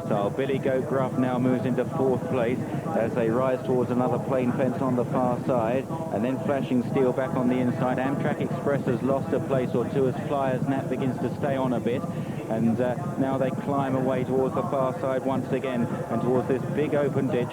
Often has a big problem with many of the horses here, and it's Kilfinney Cross by a half length to Mamur. Unguided Missile in 3rd. Billy Goat Gruff is 4th towards the other. Kilfinney Cross is down at it. Oh, that fence, it does take its toll, and Unguided Missile is left in front on the inside of Mamur, and then Billy Goat Gruff being driven along in 3rd from Chatham and Flyer's Nap, but at the top of the hill, 2 in it, Unguided Missile and the grey Mamur. And Flashing Steel has been pulled up, James Pig has been pulled up, Percy Smollett has been pulled up. So the favourite on the right, Unguided Missile, on the left, Mamur, the grey. They're a long way clear of Chatham and Billy Goat Gruff in the grey. The black and yellow diamonds is Flyer's Nap, and they're coming down towards the 3rd last from the Ritz Club. And Unguided Missile comes to it. Mamur making a big race of it. They're well clear of Chatham and Billy Goat Gruff and Flyer's Nap, and there goes Amtrak Express, a remote 6th. They've just got 2 to jump, and it's Mamur travelling well the outside of Unguided Missile, the favourite. Here we are, 2 out. Mamur, Unguided Missile in the air together, touchdown together. Mamur travels the stronger, Chatham's in 3rd, and then comes Flyer's Nap. Unguided Missile has got the run of the rail as they make the final turn. Andrew Thornton on the grey, Mamur, Richard Dunwoody, Unguided Missile, absolutely stride for stride, locked in combat with 1 to jump. Mamur on the left, on the right, Unguided Missile. How do they take the final fence? And Mamur comes to it. He stretches well, but Unguided Missile won't be denied. He gets away from it the better. It's an uphill struggle to the line. Unguided Missile, Mamur, Unguided Missile, and Mamur dominates. Mamur takes it up as it races up towards the line. Mamur's going to give Andrew Thornton his 27th win of the season. Takes the Ritz Club, Mamur it is. From in 2nd place, Unguided Missile. Chatham bravely up the hill for 3rd. These clear of Flyer's Nap, and the only other one to finish was Amtrak Express.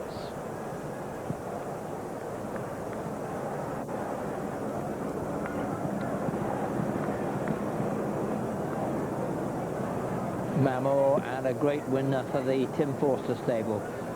They love to win at Cheltenham, and it's a great English victory here. We'll be back as they congratulate each other after the break.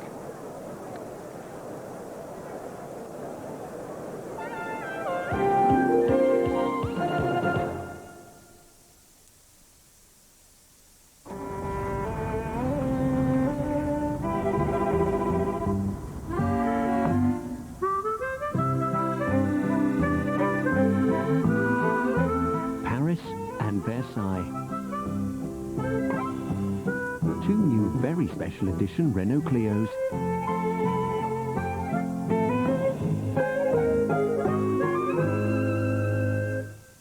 Try keeping your hands off them. Churchill could save you money on your car insurance. Call one of our people now and see how much you could save. You'll be surprised. Call Churchill free on 0800 200 300 for an instant quote, even instant colour. Right? That's right. Free on 0800 200 300. Call Churchill now and see how much you could save. Free on 0800 200 300. Churchill 0800 200 300.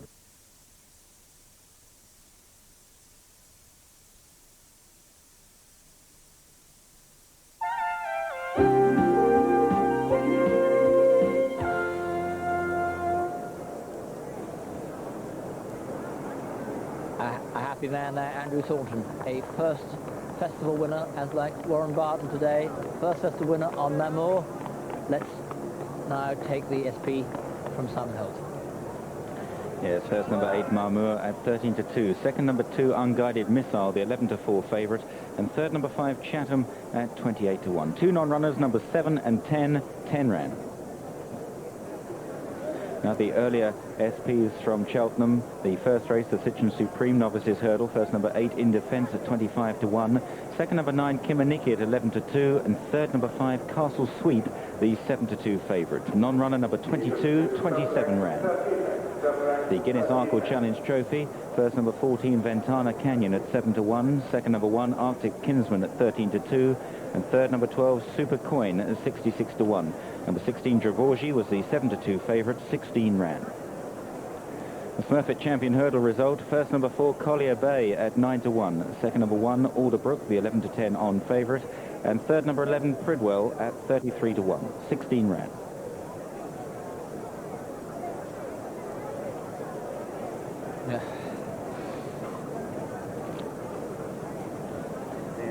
Looking out there, the snow, let's hope that doesn't come down overnight, but tomorrow we have a wonderful card for you.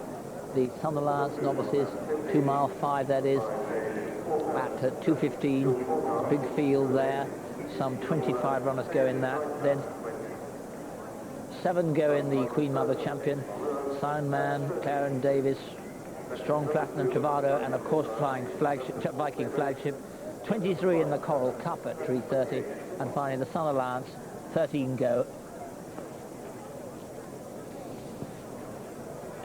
Now the result of our champion tipster competition today. The maximum points available, 231. Looking for claims of 140 points or more. The number to call, 0990 100 366, 0990 100 366. Lines are open until midday tomorrow. A great opening day of the festival. We leave you with the champion hurdle and the champion Alderbrook coming back to defend his title, but finding Collier Bay just too good for him.